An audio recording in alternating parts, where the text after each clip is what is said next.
Greetings, fellow travelers, and welcome to The Way of the Showman, where we view the world through the lens of showmanship. I am Captain Frodo, and I will be your gracious host and guide along the way. And today, we are back in the Showman studio with Jay Gilligan, master juggler, and over the last few years we have become very good friends, and I thoroughly enjoy each conversation that I have with him, and we are going to have a few conversations with him coming up as we take on this conversation idea for a few episodes. And we thought that it could be interesting to do some reflections now that REFLEX, the show that we collaborated on, has actually happened. So I thought that maybe we could do a little recap, because one thing we've talked quite a bit on this when I've talked with interviews before with Morgan James and with Jay, then it's sort of been specifically about creation. But this today then becomes a little bit more about what does it look like and what happens when you're actually trying to put all the ideas that you've had, all the scripting that you've done. We'll talk a little bit about that too, the actual continue to talk about the creation, but also like what was it like then to put all of that onto the stage and flying to New York City and all this stuff. So I thought we'd just have a quick chat about that. So we did. The conversation is about 2 hours, so I will keep this brief, and let's just jump right into the middle of the conversation.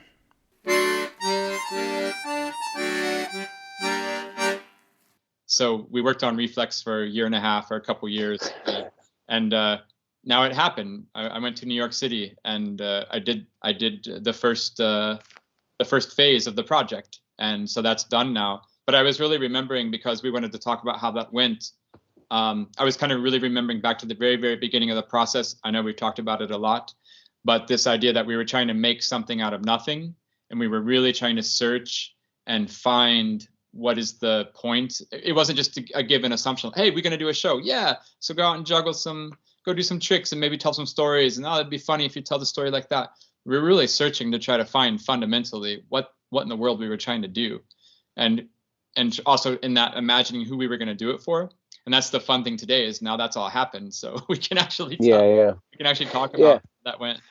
It's interesting to bring to look at something, and then the people can go back to the episode where we spoke about this before, or the video where we spoke about this before, in all our ideas of leading up to it. And now we can reflect on some of those things, and what changed when it actually became real or whatever. But one thing that I also thought was significant was the time that we created this, which was through the pandemic, when both you and me were left to our own devices, without being able to have the creative outlet of doing shows, and without a proper way of taking care of our family, because both of us are making money as the main way to make money is through doing shows, and that's how we help supporting our family. So we were going through it. To me, I keep thinking of it as a dark time. It was through the winter and whatever. So it is dark in Scandinavia at that time. Yeah. So it's not just a metaphor. It was actually the literal state of it. And we got to explore what we wanted to do with the show, that in our minds became like a very big deal. And this exploration of what the show is and who you are, this was also going hand in hand with when I was getting up at 5 a.m. to write for a couple of hours before going out, and before my family woke up, to write what's essentially the second season of my podcast. I was going through these questions, and it was all feeding back into each other. So it was a very significant time, with a lot of thought going back and forth between you and me. Maybe looking back on that, I mean, this idea of being in the pandemic and normally designing and creating performances for a specific context. So we didn't have that very specific context for the project. And I think that was a benefit for once. I mean, because I'm so quick to be like, how big's the stage? How many people, where are they sitting? Where do I come into the stage? And then you just make these fast decisions. That's just how business has been in the past, couple of decades, the rhythm of working. And now it was like, well, we were going to do it in New York because that's what Hideaway Circus proposed. And what in the world does that mean? Like, how many people are in the venue? How many shows we're going to do? We had no idea. And that obviously drove me crazy sometimes, because I really do hang on and really do rely upon the logistics of the situation to really to really spark my creativity. And so we had this idea of like, hey, where's the show going to be? We don't know. Who's going to watch the show? We don't know. And then it was like, well, what do we want to say? And then it did kind of allow us to maybe be a little bit more free than normal in terms of what we want to say, because the only metric we could measure what we were doing was our own desires. And then and that's always a funny thing, you know, when you ask an artist and you say, well, what do you want to say? And you're like, well, because when you're performing and there's an economic mechanism tied to that creation, suddenly there's all these other concerns. Well, what's the producer going to think? What's the audience going to think? Well, if I juggle silver clubs, they're going to look flashier. Maybe I'm going to get more ticket sales, whatever, like something crazy. We didn't have really much of that. So it was more like, oh, what do you want to say? And that was such a journey, such a deep journey, that I think was really productive. And in the end, really helped the performance when I went to do it in New York. It was a big risk too, because it was and it was an unknown. We were just guessing, or we were motivating our decisions by our own, trying to make our own desires.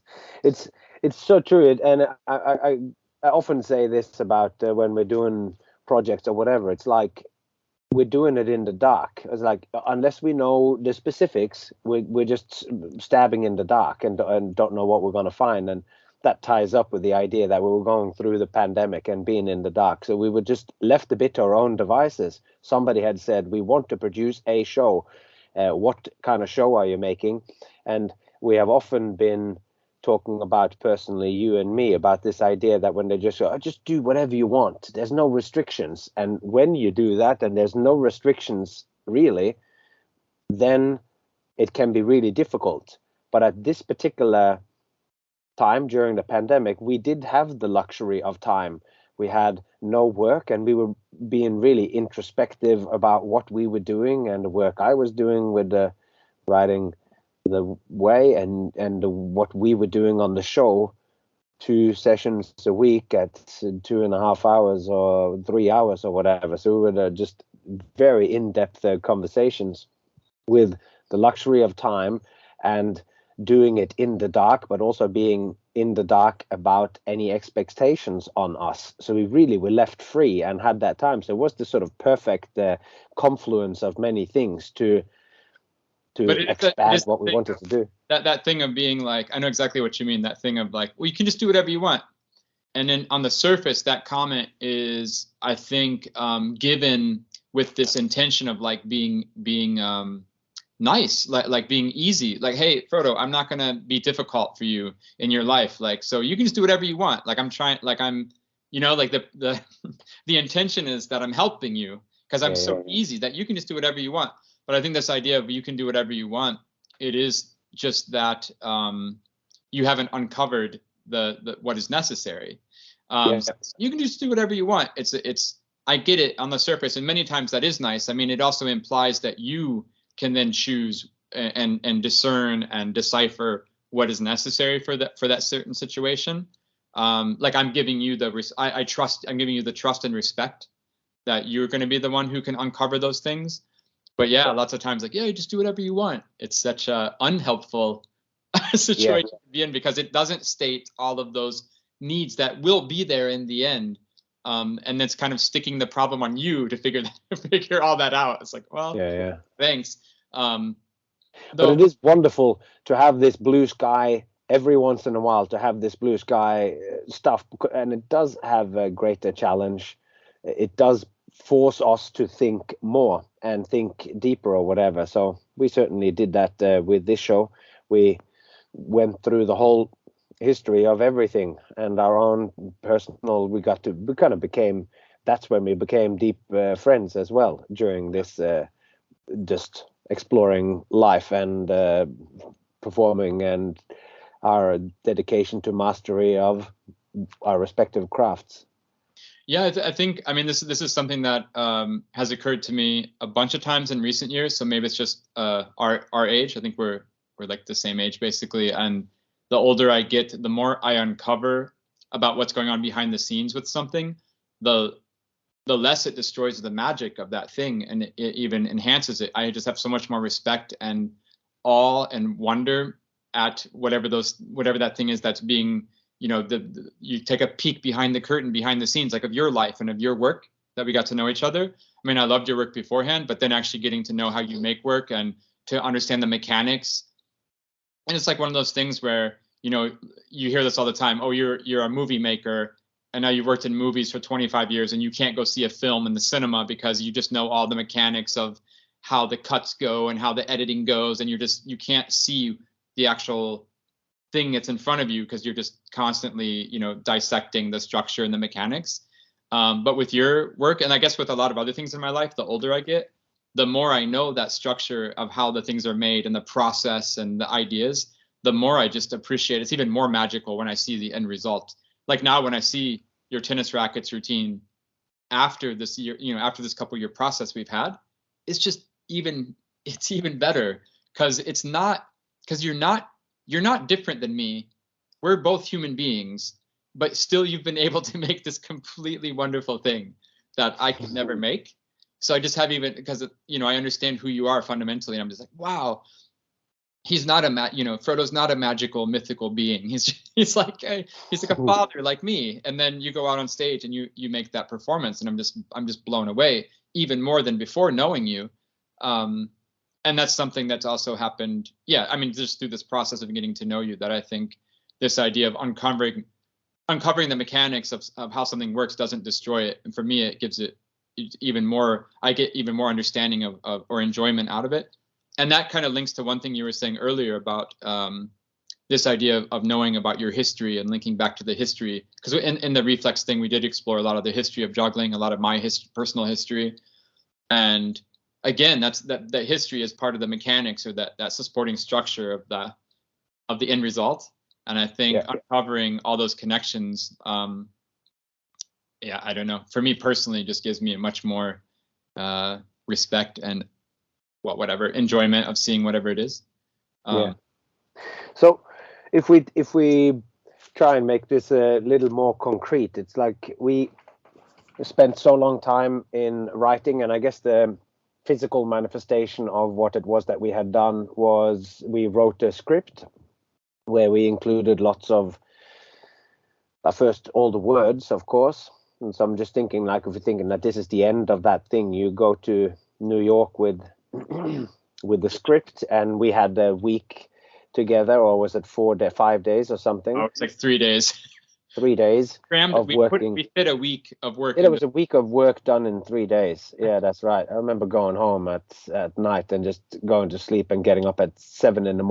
and taking Sindri to school and straight out to the. So it was epic. But we had those days together where we knocked more shape and sense into it, and I remember spending a lot of time also on working out the reality of you speaking the script, and making lots of alterations to the script and changing the beginning of the show quite a bit to reflect what it was really like to see you actually deliver the stuff. So I can't remember if we spoke in detail about that last time, if this happened after the.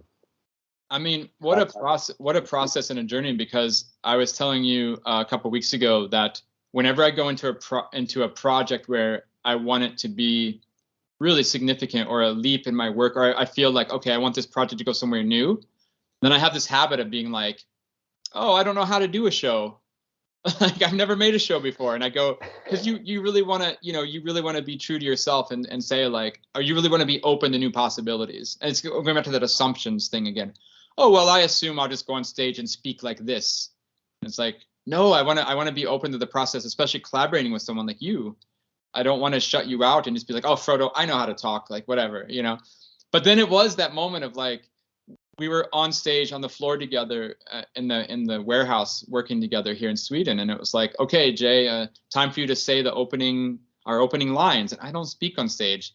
And then all of a sudden I'm like, I don't remember how to talk. Like, right? I mean, that was such I a painful. remember there were some funny moments there in the beginning when it's just we've had all these chats about what you're going to say and whatever, and then all of a sudden it's like, okay, curtain goes up, you've done your first juggling act, which we don't need to go through, and now you're going to say some stuff to me.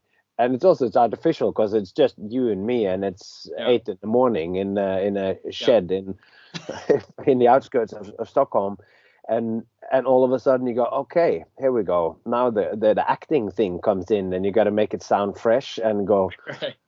We spent like as long time on that initial 7-minute thing of the show, like on huge sections of the show. Yeah, exactly. I mean, it was really funny, that moment of like, wait, how do I talk? and but in the end, I mean, it was painful to suffer through that. I mean,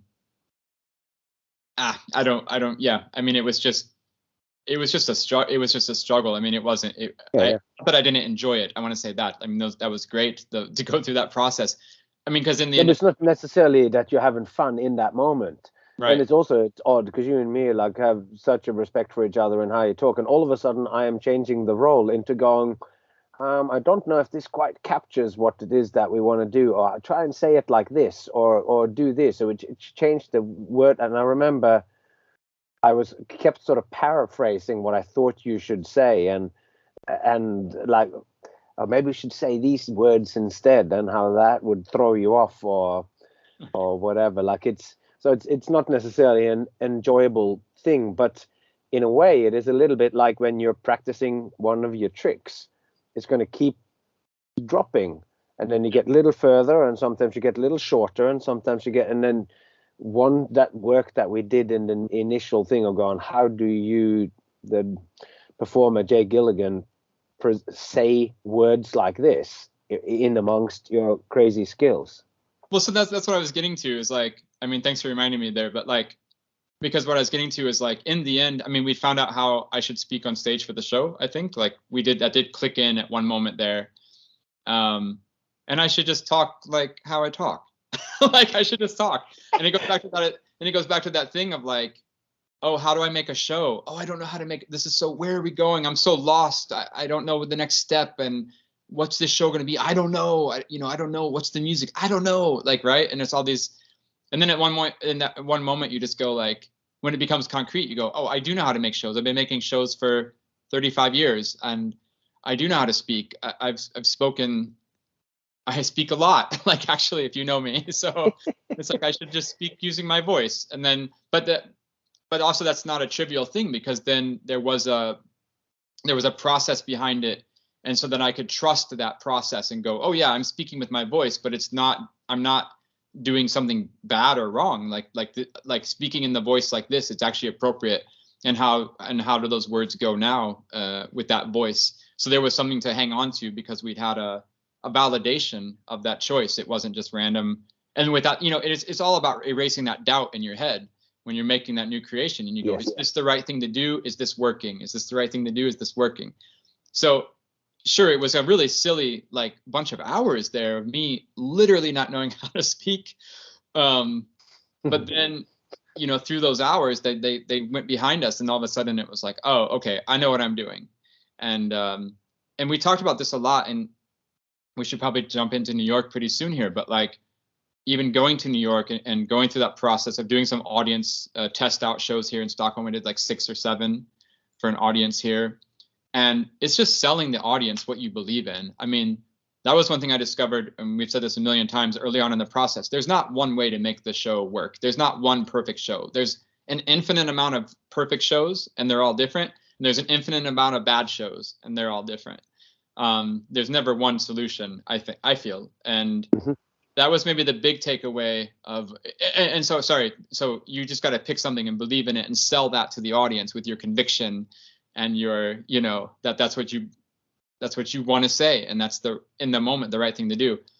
And just so maybe to jump into New York, it's like one of the bigger takeaways both you and I had from those 35 shows in Brooklyn was that we did succeed to make some sort of format or a framework for a performance. So REFLEX, instead of saying it's this specific show where you say these words in this order, and you do the juggling objects like this in this order, and if anything changes, it's not the Reflex show, it's a different show. It was more like we've succeeded to make some sort of platform or some sort of structure where Reflex is more of a conceptual idea about, well, we can dive into what that is, but it's about uncovering some different layers behind the juggling to help the audience better take it in, right? Like that's like overarching, a very unarticulate overarching. Yeah, but we use the word going beyond the tricks a lot. It's like we have the juggling, and it's super high skill juggling going on in the show. It's very impressive and surprisingly innovative to the audience. But I remember as well, like, I like that. But you're talking about, it's like we made the show and it's a great framework, but it's also a very good show. And I haven't said this before, but I think it's almost like there's because you talk about it as a framework, and what I feel like is when you say the framework feels like what you and me did through all this work was also to unlock a whole nother dimension to you as an artist. And when you talk about the framework, I often get the feeling that that's we can talk about the impact that some of the more metaphorical and symbolic stuff that we put into the show, how that literally made people weep whilst watching juggling, which is arguably a very unusual response, and that we somehow found a way to communicate your passion for juggling and you as an artist, so that I think that happened. But I also think that the Reflex show was a very strong thing in itself, even though you now also see it as a springboard to go further, where certain elements could be kept and the show could be altered, and it will probably still feel like, to the people who saw the first run, as maybe they're still watching Reflex, even though certain things could be significantly changed. That's what I mean. Maybe instead of framework, maybe to clarify, it's more like New York kind of gave birth to a show that is bigger than any one moment. I think we said that. I said that to you a couple of weeks ago. Yeah, that's really powerful. Yeah, so we managed to make a piece of work that kind of exists on its own, like in a meta, like a larger conceptual world. And to get to that, to reach that place with an audience, I think there's different pathways that we can take. So we're not stuck with like, oh, I have to say that thing about the book there, and I have to throw the club like that there, because I find that a lot of times in art in general. Let's stick with circus shows. Like here in Sweden, there's a lot of circus companies doing shows, or you can even also say more specific, like, or better, that there's a lot of circus companies around the world. Let's say small circus companies. Let's say you have a show of 5 or 6 people. I see this happening all the time. I've been in projects like this. It's happened all the time where you're in a show with 6 people. One of them gets injured, and that person does, let's say, juggling. So then you say, oh, we need a replacement for this person. We have to get a juggler. And it's maybe that's true, but there's also another way to look at the work, which is, what's your overall goal? Again, like, what is your overall actual thing you're trying to do? And maybe the juggling part is just incidental in terms of, again, achieving where you want to go. Maybe you could have a person who does teeterboard instead of the juggler. Maybe there's other qualities there that that's actually being effective in terms of the work. And it's this idea that, and maybe some of these shows in Vegas, like some cabarets in Vegas, for example, where you go, we have a handstand, we have a acrobat, and we have a juggler and a comedian, and that's why the show works. So if we have 2 jugglers in a row or 2 in the show, we're not going to sell any tickets. Maybe it's true, but I think that points more towards this like, you don't kind of fundamentally understand what you're trying to do, and everything's a big mystery. I find that a lot in circus and in creation, that we don't often want to uncover our process or talk about or share our process consciously, because we will destroy some sort of magical process, unconscious mojo that's inside of us. And if I start to poke at that process, it'll pop the balloon and it will all fall apart. And the unweaving the rainbow. Is it the Yeats poem? You're afraid yeah. of unweaving the rainbow. And what you were talking about before, as you're coming to this age that I am also, that knowing how the cake was made does not diminish my appreciation of the cake or whatever. And it's the thing that's in a magician's thing where if you tell people the secret, they laugh at it usually. So comedy magician can reveal the secret and then the people laugh, whilst before that it was actually quite beautiful. And was it Yeats? I think it's Yeats that wrote that poem Unweaving the Rainbow, of how Newton, when he worked out how light made the rainbow, that somehow he'd killed the rainbow. Right. And, anyway, it's this idea, you know, let's say we're in a small ensemble cast and juggler gets hurt. Well, we got to replace him with the juggler. Maybe the new juggler is a great juggler, but the show is not good because the person doing the juggling, that they're bad at whatever other things were important. I mean, of course, you can find situations where you have to have that extra juggler again, but I find more often than not, especially in these small companies, these small circus shows around the world these days, it's more important who the person is rather than exactly what they do. And maybe that's a bad thing in the end, or not bad, but definitely if you think that circus is an art and circus disciplines and techniques are expressing the actual expression of the show,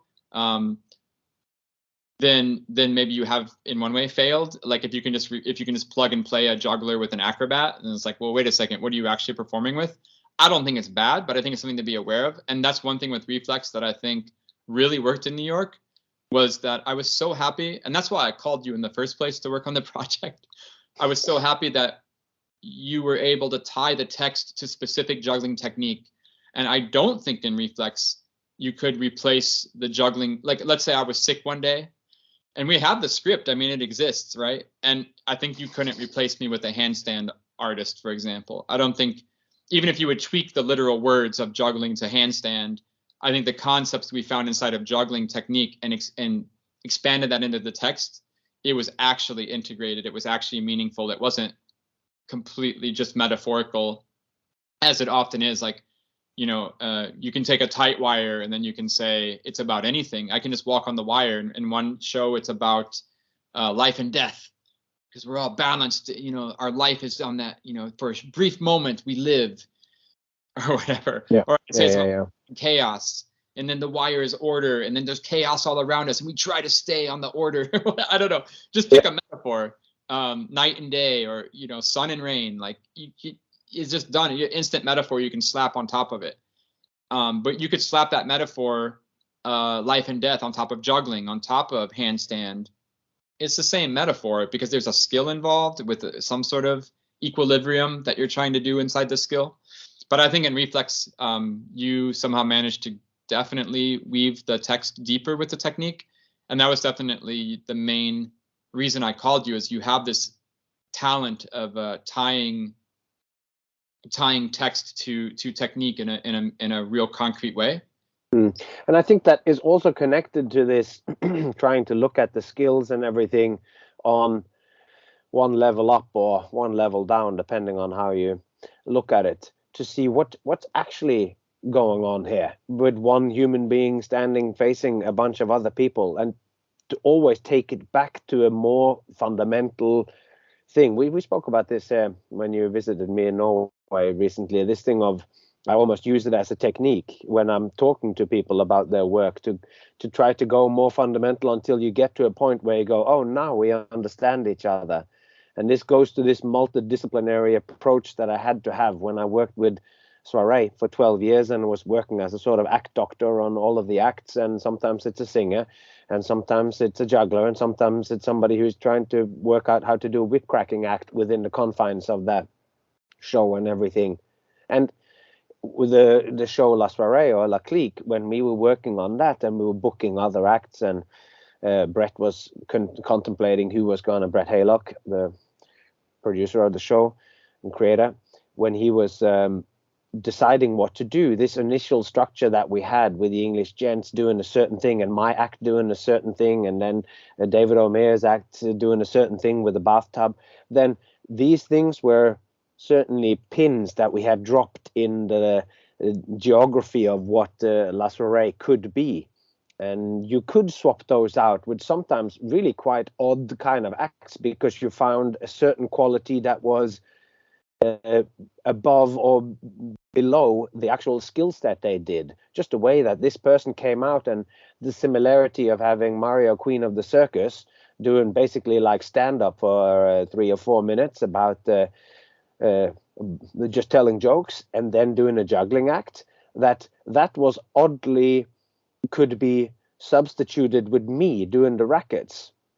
Strong characters who introduced some and then did some sort of skill with having, and you go, that quality early on, maybe after the gents when they had done their impressive stuff without talking, having somebody talk directly to you and bring them into the room, that there was qualities in those acts which would all of a sudden put like a physical comedy slapstick act in the same category of filling the same needs as a guy with a painted on mustache who talks about his love of Queen and juggling, Queen music and of so that was a sort of example of that, and how being in Soirée had that multidisciplinary approach where you have to find something beyond the skills to connect to the artist, to be able to talk to so many different people with so many different skills. Well, there you go. I mean, in La Soirée, I mean, then there you go. You understand the effect those acts are having on the audience, and then how do you even articulate that other kind of quality beyond the physical thing? It's so easy to say physically, oh, Frodo, you climb through 2 tennis rackets and you talk in a microphone. That's your act. Like, yeah, on one level, that's your act, but like, that's not your act, right? And so I've developed, I think it's my juggler brain, is this idea of rhythm. So you figured out the rhythm of La Soirée, and you say, oh, rhythmically, it goes for the audience on this kind of journey. And that's what I mean about Reflex in New York. When I went to do it 35 times in front of the audience, I suddenly started to understand, oh, we have created a rhythm here. We have created a show that's bigger than any one specific mechanical moment. I mean, physical moment of like, I have to juggle the balls here, or the story is not going to make sense. I think I definitely uncovered more like, we opened with the opening act of the show, to give those expectations of, hey, that's what I think juggling is going to be. I went to see a juggling show. Yep, he's doing it. That's right. So just recapping that, what we had in the very beginning, we sort of our short words for it was just to call it the Vegas act. It was just super. It's your style. So it's not like a traditional Vegas act by any stretch, but your style and super high skill, balls, clubs, and rings, and using the rings and balls and clubs also in some novel ways that is just highly unusual. But still, the overall idea with that opening act was that you were going to watch it and you were going to think, wow, yeah, that's juggling. That like, there's no doubt now anymore that this is a show about juggling, and that you absolutely are a juggler. And that the other aspect that we wanted that act to have was that you would go, wow, he juggled the balls and the rings, and what's left? What goes on now? Yeah. So, and I remember you telling a great story of somebody who watched the show and with looking at it from a very arty point of view, somebody who's more interested in art. Yeah. High culture or whatever, and that they sort of went. Because you had a conversation with them afterwards, and they were like, oh, okay, here we go. This is a juggling show. Oh, I'm in for this now for the rest of it. It's just going to be a guy throwing stuff. And that then subverted it for the person who came for the art. That first act had that, and it confirmed everything that they think is wrong about circus versus opera or impressionist theater or whatever. And then that got subverted, and to the people who came, who were just like diehard fans of you and of juggling and your technical skill, they'd go, yeah, that's what I'm talking about. This is juggling. It's amazing. And like at the end of it, you go, hope there's more of that. And then they were also surprised because it took in another direction immediately afterwards. Yeah, I mean, a couple of rules of thumb of that opening act when I was making it conceptually, which was really nice, was I'm going to throw and catch things. Like, that was such a fun. I'm just going to throw and catch things. Like, that's, I mean, fundamental, like overall, I'm going to basically be throwing and catching things because that's what people think juggling is. That was a nice rule of thumb. Again, it seems super obvious. Oh, you're a juggler. Of course you throw and catch things. Well, as you know, Frodo, in the creation process, I got a lot of stuff that's not throwing and catching stuff. And we talked about opening the show with those things. And that's the second rule of the opening act, which was people need to look at the opening act and say, that's juggling. Like no question in your mind. You don't want them to go to the juggling show. And in the rhythm we created, again, in the rhythm of the show we created. Or structure, as I call it. When I'm talking on my podcast, I call it like it's the structure or the rhythm of the show. It's how, and you use those words too. It's the journey that the audience goes through. Yeah. What is it that we want to do? And in that structure, certainly we wanted to start somewhere so that they knew where they were. Yes. Kind of. Exactly. You didn't want them to come into the theater and say, hey, I bought a ticket to see a juggling show. The show's starting. Okay, what's this going to be? Probably, because buying a ticket to a juggling show is not so normal. And then you start the show and they go, wait a second, is that juggling? Wait, what is that supposed to be juggling? That was not juggling going to start or whatever. We wanted to have that elephant in the room going, this is juggling. We know what it is. And then from that firm place of standing, we would leverage a whole lot of mileage, because now we all go, well, this is juggling, and then comes the talking to reflect on that and to bring you into where the show would go. And then the next thing that was really nice that worked was that we started off, we'd made a sketch of the show in June 2020, ran the show through, really didn't work. Oh, but we learned so much why it didn't work and where we maybe wanted to go, how to fix it. I mean, that's such a wonderful way to fix something, is to fail. It's so great. Because it existed. We had that video, Frodo, of that show, and we could watch it back and forth and rewind it. And wait, why is this part terrible? Because we had a place to start the conversation from, and we could build the conversation on this failure. It was a concrete starting point. So I love that. And what we originally had was, well, after this opening act, we wanted to kind of really counterpoint it, because that was very expected. It was very, like I said, people would think it was juggling. Oh, this is what I came to see. This is what I wanted to see, juggling. This is what I know juggling is. We really wanted to twist. So originally we wanted to, I think I was just telling about my life. Like, I started juggling when I was 8 years old and I grew up in Ohio, and it was all this stuff that I didn't care to tell you. Like, I wasn't invested in that. I was not invested in those details. I did not care if you knew I juggled when I was 8 years old at that moment in the show. But I was still telling it because I thought that's what we should do, right? We had this assumption or whatever, this inclination, like, oh, maybe people want to hear like this. And then we watched that video through and we're like, this is terrible. Like, I hate this. And therefore, I think other people hate it too, because I didn't care. So why should you care? And then we were like, oh, let's do the opposite. Let's totally like do the expected juggling act. And then let's go far out into outer space, like literally, and tell some crazy, artistic, weird story to make people go like, I know what he's doing. He's juggling. I know who this guy is. And then all of a sudden, the next thing out of my mouth is I'm talking about like in outer space and the planets and whatever. And then we tried that as well. But then, like you are often good at saying, we swung too far in the opposite direction, maybe, of where we should go. And it was too, you didn't have any connection to me. Like, I did this juggling act, and that's already alienating, because the skill is this barrier of like, oh, here's this guy doing all these things I can't do. And I'm not a juggler, maybe, so like watching this. So then, well, I don't know what to think about those things. Oh, it looks like he didn't mess up. Or like he caught them all. I don't know, like how you can technically evaluate that. And hopefully it's fun, but there's really you don't really learn anything about me through watching that, other than obviously I spent a lot of time practicing.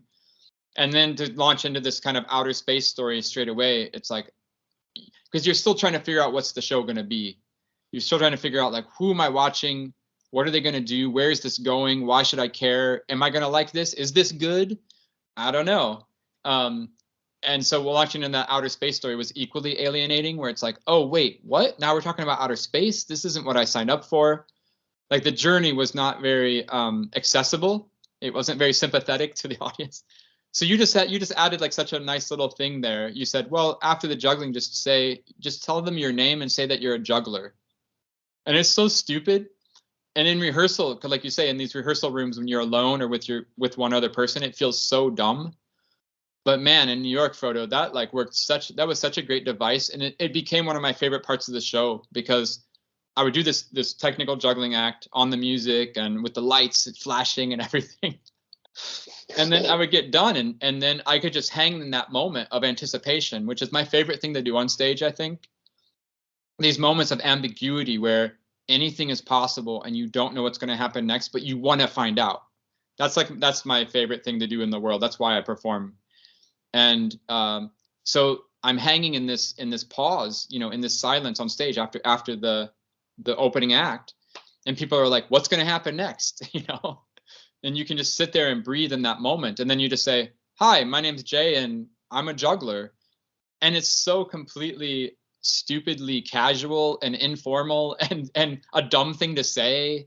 And the way I speak is so not pretentious, and it's just so completely, casual.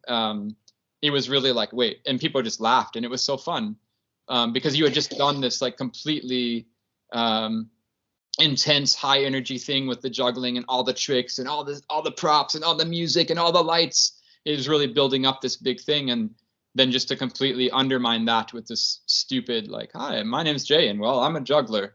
And people are like, yeah, we just saw that. Why are you telling us? But then to switch, really, that was a nice transition into that outer space story. So it caught them unaware. They're like, oh, okay, this guy's just like you and me. He's a little bit, he's just speaking like, oh, his name's this, and he's just doing this thing. Oh, okay. I get what he's doing now. Again, they get it. But then to transition into the space story, that was one of the best moments of the show for me on stage, to feel that we're giving a nice little roller coaster of expectations at the top of the show. So that really worked throughout all the shows. I think it was a fun moment.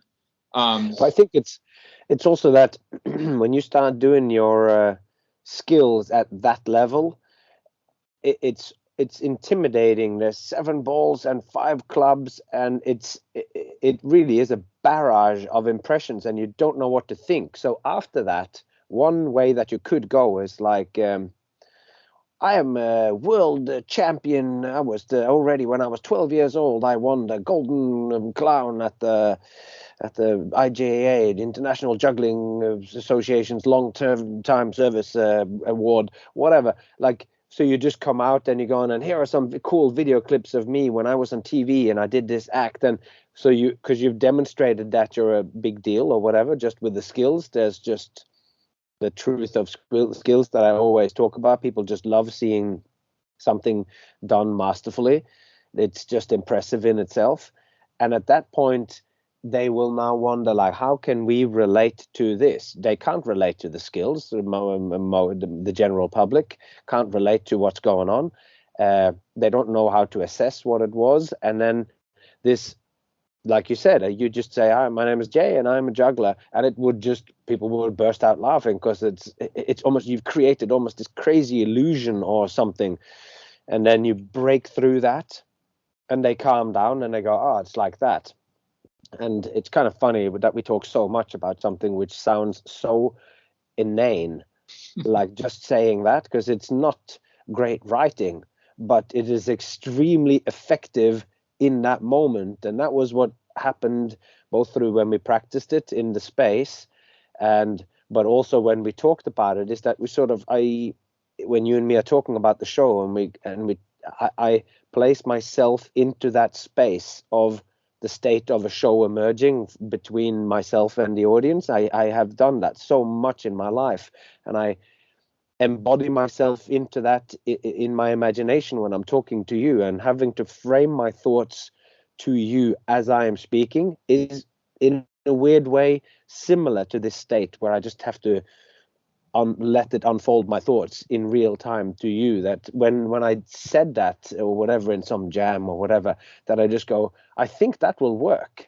because I now felt this situation, and maybe that will be enough to then go to then they go, oh, he's a real person, he's a normal. And after so many attempts at writing something which had hundreds of words and all sorts of stuff involved in it and autobiographical details, it's like you go, actually, if you just say that, that will have the effect of placing the audience in this mind frame. So when we then basically start talking about space, which is space and as a space exploration, that is the kind of seed that's planted there, which will take you to the moment when you are almost inexplicably moved by a guy just juggling the cascade, the basic figure of eight, the infinity sign with 3 juggling balls that disintegrates. At the end, after that thread of technical skill and you as a person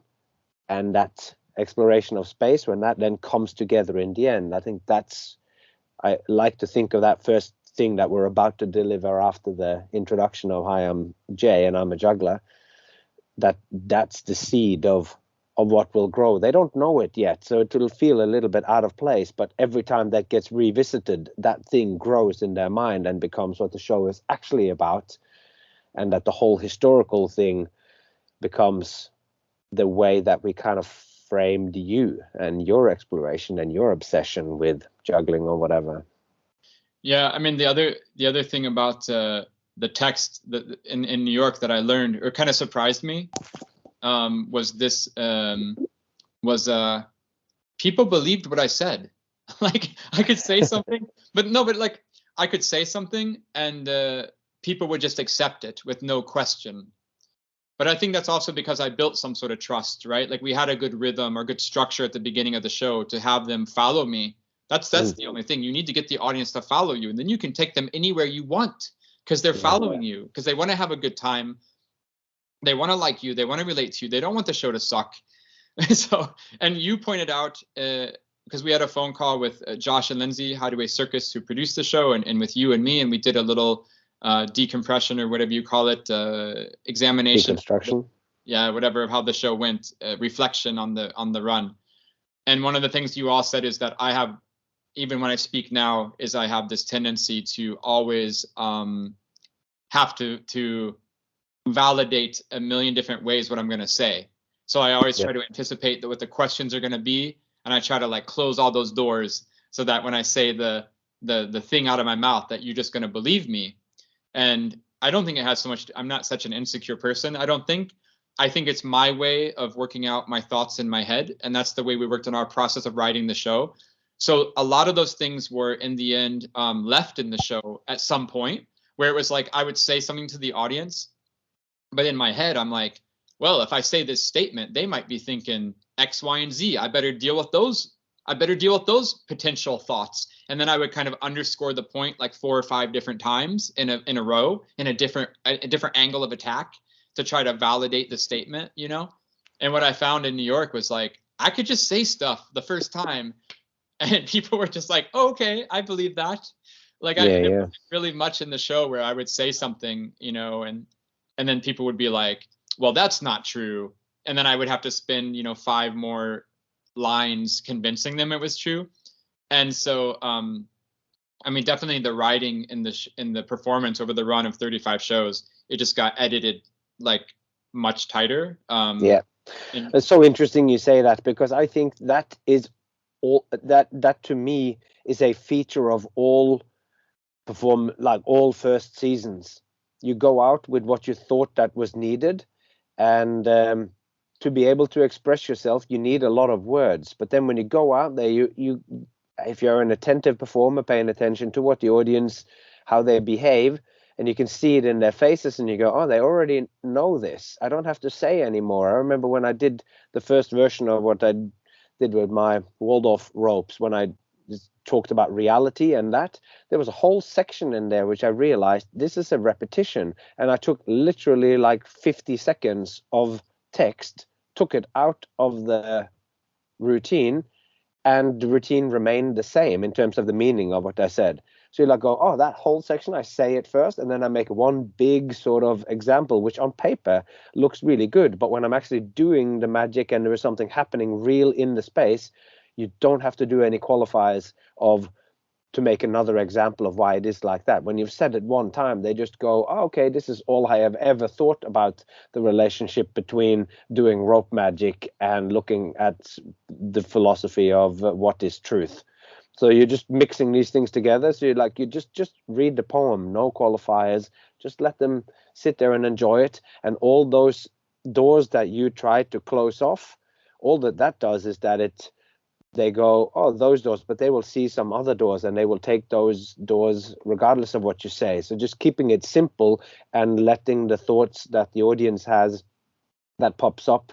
Because there was another thing that you spoke of. You went out and spoke to someone afterwards and they gave you their idea of what the show was about from their point of view, and it differed from what you thought the show was about, and you were like, oh, should we alter it to be more about that or be more clear about what we do? And I'm like, well, I think the show, like a good poem, has actually many meanings, and the reason why it keeps feeling timeless and that it speaks to you even 100 years after that poem was written is that it gets to a truth which is so multifaceted that it fits all sorts of things into it. So yeah, I think that's I lost the thread there when I jumped on the side note, but that the show ended up being multifaceted and that you can't always close off enough doors to make it say only one thing. Because even when you say something very simple like, please turn the heat up a little bit in the caravan here because it's getting just turn the heat up a little bit. And then if this is to your partner or whatever, it could be sort of antagonistic because it's your responsibility to have the heat, or it could just be a comment on the state that anything has multiple meanings and anything is pragmatic and has multiple.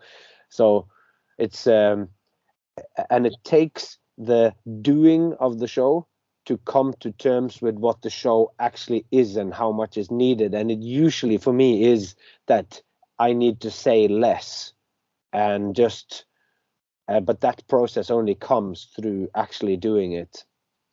Yeah, exactly. I mean, not to repeat it, but that just, hi, my name is Jay, I'm a juggler. You know, it serves a function of a certain structure and a certain feeling, and those words just worked perfectly for the length of time and for the meaning we wanted to have there. And we did write so many words there before, and trying to imagine that those would accomplish that thing. And that's one thing is also in the writing process. At first, I did write all of my dialogue, listening to your voice notes and editing the text we would try to craft. I would just write it down, and on paper, when you read it, man, it was really well. It was good. I did a good job of all those notes and incorporating everything, I think. I mean, for my first try, and then reading those words out loud off the paper didn't work at all, right? Because it's just unnatural. The way you write and the way you speak is completely different.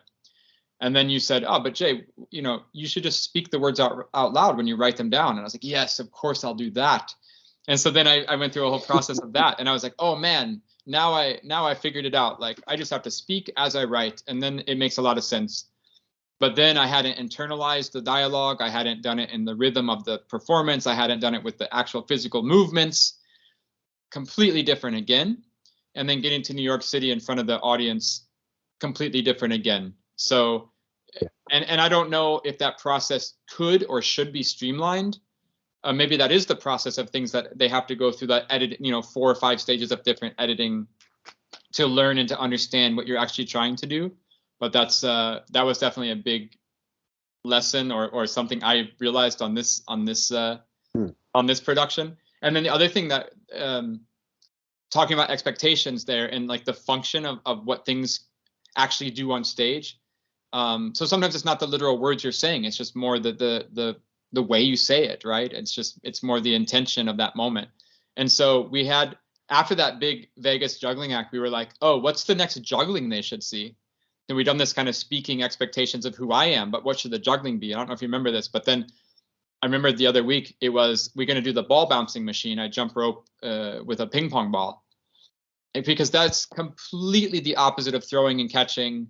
It's completely the opposite of what the audience thinks juggling would be, right? So if we would have started with the ping pong ball, for sure people in the audience are like, wait, is this juggling? Because the machine's bouncing the ball and it's only one ball.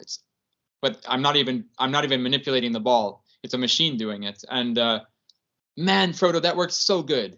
It was so fun because we had established what juggling was, then we established who I was, and then the next image they saw was this completely different thing. It was such a nice counterpoint to all the throwing and catching in the opening act. And it really established a world between which the show could exist. We kind of we established a set of boundaries within which we could explore then for the rest of the show. the rest of the show. And again, I could never have articulated that a year ago so clearly. I had an intuition of like, I looked at the list of stuff we could do in the show, and I said, okay, after the Vegas act, maybe we should do something completely opposite. And it was like ball bouncing machine. Oh, that's a good one. Because it's also concrete. The ball bouncing machine, even though it's abstract for juggling, it's a concrete action. It's not like I had a piece of cloth and I was just waving it around, where it was like an undefined technique of like, wait, what is he even doing? You're like, oh, it's a machine that bounces a ball, and he's jump rope, and it's a kind of a stupid thing. You jump rope the ball. It was funny. Man, people were so into it, Frodo. I was thinking of this stupid bouncing machine for years. I wanted this ball bouncing machine for years. And finally, our great friend Drew, who's like just a genius, he built this machine that bounces a ball on its own. And I had this little idea like, oh, I should jump rope. I don't know why. I just thought intuitively as an artist in my career, I was like, that's an image that could be kind of cool. But dude, it was a risk, Frodo. I never performed that machine before. We took it to New York and put it in this big show. And that first dress rehearsal, like I didn't know what was going to happen. I thought it was cool. Maybe you thought it was cool. I don't know. I thought it was great. Yeah. Yeah. But you don't know. People could have You just don't know. Yeah. But it is also that you get, we show them some physical skill, like your material, you juggle really hard, and then you introduce yourself in a casual way, and we turn it into a greater thing, which gives them you as a character. Yeah. Because once you started to talk about NASA and about your dad's connection to NASA and about space exploration and the greatest throw in the history of the universe of NASA being a juggler or whatever, once that's been set up, it also shows you on a really low level of who you are, like your name and your occupation. So we introduce, but then we also shows more the depth of how you think. And it's poetic and it's beautiful. So that also introduces the character some more. And then they trust you because of your skill, and they trust because of your honesty in how you express yourself, because you express those things. And when you talked about how to say it, that comes down to, for me, does this feel authentic or not? And authentic is a difficult word, but for me it means when you get the feeling like the outward expression expresses something which genuinely comes from you, so that there is an accordance between your inner world and what's going on in the outer world. And once you had done that, they were ready to come with you, and that juxtaposition between the super high skill and now the bounce ball machine, they go like, and how little we spoke about that, because that's like, in most shows you'd go, oh, this is a bounce ball machine and it was made like this and it's on this principle, but for having something which is so complex, a machine, and we chose to say not a single word about how this machine came into existence, and that there only is one in the world, kind of. It's a unique art creation of a machine that does the first step of juggling. It's juggling one ball or whatever. And that was also kind of, I think, impressive, with that you take something which is such a rich and bizarre object or a machine, and then you use it in service of the text, which was by that stage pursuing the idea of like, what is juggling? How much can you take away and it still remains juggling or whatever? So that's a nice little side note. That's a nice little side note you just invented now. Like that would be really nice. That could totally work in the show, Frodo, and just say like, what was that? Just to go back and say like, but let's get back to the fundamentals of juggling, because of course with juggling you start with one ball.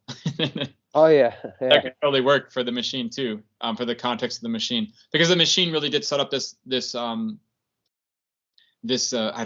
next section where we could talk about what juggling was with the audience, and it was fun. I was really nervous that like, no, I don't think we really worked on the script a lot, so I wasn't nervous that the script was gonna suck, but like I was talking about the mechanics of juggling after that, like a little bit deeply. And I was really worried, like, oh, are people going to think it's a lecture? Are they going to think it's an educational program? Are they going to be bored by? But no, it was so fun. They were very curious. Like when I did the Newton's cradles, man, people liked the Newton's cradles too. I was so happy. They were invested in it because we were talking. And what the technique we had kind of decided upon over the course of the creation was, you can't talk directly about the technique you're going to do. you can't say, oh, and then I'm going to take a ball on 2 wires and transfer vertical movement into horizontal movement through the transference of energy, la la la, and then do that trick with the Newton's cradles, because the Newton's cradles say all of that through doing the Newton's cradles. You don't need to say it out loud with your mouth. You just need to do the trick. But what was really nice in a technique that we thought would work, and I think really worked well in the show, was saying something not poetic or conceptual, but painting an image. First painting one image, and then demonstrating and then demonstrating a technique, and having those 2 moments side by side in the audience's mind was really fun. I thought it was really working, and that was what we wanted to do. We were thinking, oh, okay, we can't talk directly about the juggling and then do the juggling. It's too repetitive. Lecture. Yeah. But what if we could say something, potentially personal or insightful about how to look at the world or the larger concepts that juggling deals with, and then do some specific juggling that really fits that juxtapose these 2 images next to each other, the talking and the juggling, and then that's going to say the whole thing. And I have to say that actually worked too. I'm pretty, I don't know, surprised, but happy. I just never did it on stage before, so I'm full of like surprise at these moments. I'm like, wow, Frodo, do you know what? Like, you could do these things on stage like this, which but is a lot what you do.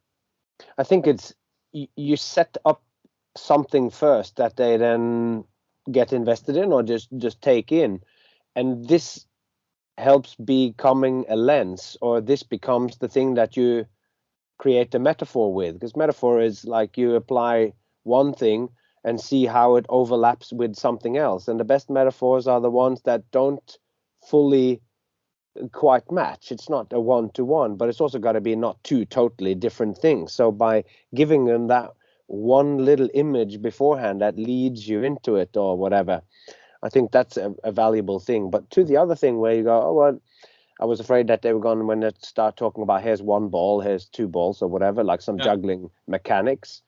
What I felt at that point also was that if we have them in the right place now, then we will have them feeling like you are building an argument, that you're introducing them to several different things, and hopefully, like in the beginning, they don't know that it's going to go somewhere, but as the show starts to take shape, they will begin to see the structure, how the thing starts to regress or no, not regress, they start to go back on themselves and come out again in a further stage forward or whatever, and like you're building an argument in a poetic kind of way where the show is building momentum or so. Yeah. So, and I'm glad to hear that they got that. They're listening to you explaining about 1 ball or whatever, because they now have seen something and they get the feeling almost like you're giving them some a glimpse into how the magic was made or how the cake was made. Yeah. There's a couple of challenges that I mean, it wasn't all good. Like now I've just been like, this part worked good, this part worked good. There was a couple of things I encountered that were harder and not working as good, and I could talk about that. One was that, so after this kind of section, because right now we're going chronologically through the show, so kind of the next thing that happened, that, like after the Newton's cradles, let's say, was I did this kind of street show moment, where I do a call and response with the audience. I kind of turn into a new energy, into a new way to talk a little bit, and a new attitude, and I directly confront the audience like in a street show, and I actively invite response, like for them to talk back to me in this conversation, like literal conversation.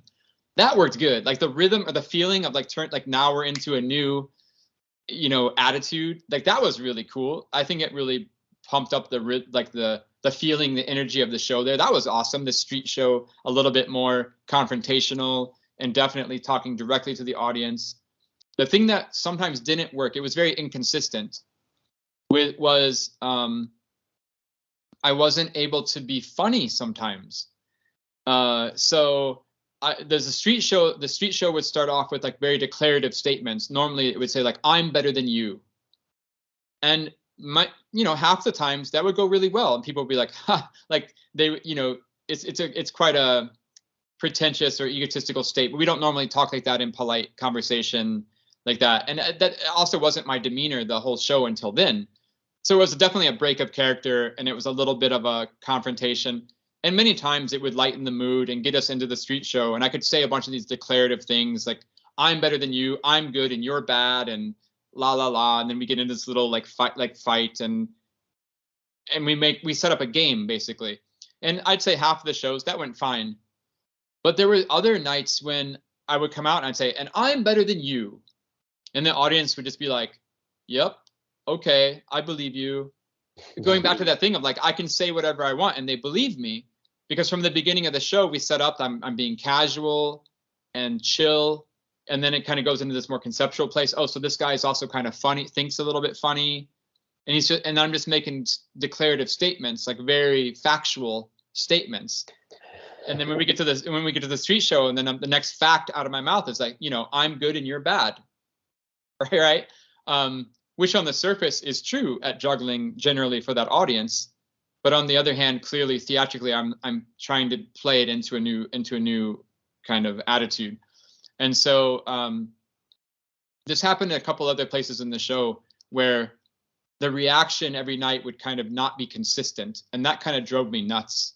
And maybe that's just because I'm too old to deal with that. No, but it's more like if there was an inconsistent reaction in the show, for me, it pointed at I did a bad job at writing that moment, and I would have to kind of sell it by some sort of unconscious means to kind of ham it up or to enhance what I had actually written to make it work. And I've been in shows before where there's been really, I'm sorry, but really bad directors.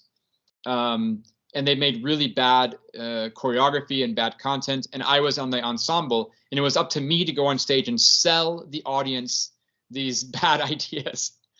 And the thing of those moments that hurt wasn't that the idea was bad or I had to sell it, is that I knew that if I gave 110%, Frodo, if I killed myself on stage and bled out my heart, the best I could hope for in that moment was for the audience to go, oh, that was pretty cool. Like I couldn't make them cry. I couldn't make them scream, right? Because the writing of the show wasn't, it was a structural problem. And so getting into the street show, I don't think was maybe a structural problem in and of itself. The structural problem maybe was earlier in our show where I didn't allow the audience to see me in different ways. Like I kind of put myself on too narrow of a track, right? So by the time I got to street show, I was just too defined, and I couldn't break out of it some nights. Right? It's interesting you say that. When I was writing the notes, I would know what I thought when you were saying it, and I said it's like by the time you deliver a line in the show, particularly when you've already done some shows or whatever, and you kind of know what the show is, if it failed in that moment, it is rarely because of what you did in that exact moment. It's at fault. The fault lies somewhere in what led up to it. So that this moment now, for whatever reason, your inner truth does not shine through into your, and very often it is that thing that you have narrowed yourself down. You become so confident in the text or whatever that some of this, the many different aspects of you, like you say, like that you are a human being that sometimes do something really impressive, and then you say something that's actually kind of silly and goofy or whatever. But if you just deliver yourself as in, here I did that incredible thing, and here's this machine that bounces a ball, and I'm juggling the Newton's cradle, so you keep being impressive and keep talking about science and reality and NASA, and they just bowled over. They don't know how to insert themselves into any of it, and that's always a danger when you're just giving so much. And that's also why the street show, that what we can in shorthand call the street show, was you're genuinely inviting them into a response. And while that was introducing a new energy that hadn't been there before, and you're working hard to find a place for them to literally insert themselves into the show by getting them to a certain point so that they actually start to respond, and then a new game and a whole new thing starts. But by that stage, you do run the risk of becoming like godlike or untouchable, because you're saying all sorts of impressive things, using sciencey words and using emotional words and using almost that they don't know what to think about it. Yeah, you're on the edge of just alienating the audience, basically. I mean, like, I think I took that. I don't. Maybe, but I don't know if it's that you alienate them, but it's that there is no room for them to insert themselves into it. So when you all of a sudden surprisingly want them to take part, they don't know. They go, obviously, I can't just say, do one more ball. Can you juggle 5? Because it's some guys up there talking about quantum theory, and then you just go like, yeah, but have you ever considered doing one more? What happens if you add one more number in your equation, Mr. Professor? Like, and you just feel like maybe it's not alienating. Maybe it's more like they're slightly disconnected, right? Like somebody's just making a bunch of statements, and you're like, yep, okay, I hear you, and you can just start to lean back, you know? Yeah. Do you realize I am just being talked at here? Exactly. There's no room for me to actually participate, and beyond. Giving my time and attention. The good thing of the venue was it only seated comfortably about 40 people. I mean, you could squeeze about 55 in there, but it was like really tight. So you're in basically a living room situation. I mean, it's literally like you got 40 people on top of you. I mean, it was a real intimate place. So this talking directly to the audience many times. I mean, I had a lot of feedback actually on that from the whole show. After I would do a performance, people would say, I was so shocked. I went to see the show and he looked right at me and talked like to my face. And it's like, yeah, there's 40 people and and you're right here and I'm talking. So I'm not going to pretend that I'm in Carnegie Hall and like into the void, staring off into the distance of delivering these lines. I was like, no, I'm actually talking to people. So obviously there in the street show, that really helped too. Because even though I didn't set it up earlier in the script, maybe good enough that I could be funny or I could be sad or I could be different things, I was still talking directly to people before the street show. It's just the street show was the first moment where, I wanted to be a little bit provocative or poke at them a little bit of that relationship and that trust in that moment, and then turn it into where they can talk back to me. And we have this little lesson lesson again sounds so pedagogical, but like it was a fun little moment, I thought. I mean, in the end, the street show really worked. And I just wanted to say this as a little like reflection on whatever I'm performing, Frodo, but like we had this idea in the street show that they're going to ask me to do one more and do one more and do one more. And we had this verbal prompt of like, I would tell them what to say. But I told them the game at the beginning. I said, well, I'm better than you, but you can always beat me because you can just tell me to do one more and you'll always win the game by just telling me to do more. And it was so funny. Every single show, the adults would just yell out one more. So if I would do 4, they would say 5. If I did 6, they'd say 7. But it was always the kids, which was so actually funny. The first time they would just yell out, do 1,000,000. Like they instantly got the game. And it was so the game funny. And upped it. Yeah, that's so cool. Yeah, like they instantly just like understood the concept of like, I'm going to beat this guy. I'm not going to tell him to do 5 if he's doing 4. I'm going to tell him to do 1,000,000. Like, yeah. And boom, you just lost on the first call. Yeah. Cool. And that was the coolest part, because I think a lot of people in the audience sometimes were like, to the kids, they were like, oh, that kid yelled out 1,000,000. That's so stupid. But actually, that was the best thing, right? Because the whole point of the scene was to show that like how fragile this traditional way to present juggling is. So when the kids would yell out, juggle 1,000,000, I was like, oh my goodness, thank you. Like, so that would also be a fun thing. I wonder if we could work on in the script in the future. Like, how could we entice the adults to also kind of like presuppose, you know what I mean? Like kind of, it was fun though. It was a really fun way that the kids just got to the point and really strengthened the show by kind of messing it up. But like, that's intentionally there to mess up. That's the whole point of the scene. But there was another point in the show too, where I was getting an inconsistent reaction every show. Like some of the shows it was fine, some of the other shows it wasn't like landing as good as it should, or like settling down at the conclusion of the Cara boxes. And so I missed you in New York, man. Like you weren't there, so I was stuck on my own. Totally missed you. But my tactic there, which I think in the moment worked, was so after a couple of weeks or maybe a week and a half, I changed the script there. And at the end of the Cara boxes, I was making the scene about the audience. So I would kind of end with the text going outwards to the audience, and I changed it so at the end of the scene it was about me, because I figured I can act the same every night. Like I can have the consistent reaction every night, right? Instead of, because it's like that thing when you're on stage, you sometimes don't want to ask the audience a question because you don't know what they're going to say. Like how many street shows, like real street shows, have you seen, or other shows, and they go, "Are you guys having fun?" And it's like dead silent, you know, or "Do you want to see some more?" And like dead silent, or "No, I don't," or whatever.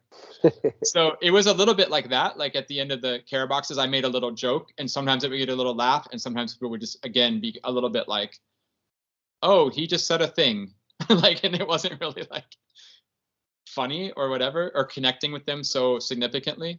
It was always a little bit like, it's okay. But then I just turned the text around so it was about me at the end every time, and I could be enthusiastic about, and I liked the new text. I ended up changing the text to being about juggling is somewhere between juggling the planets and juggling molecules. And like we have this spectrum of everything in the world can be juggling. And I kind of had this little game I played with myself in that moment and had this little twist on the text that I thought was really fun to deliver.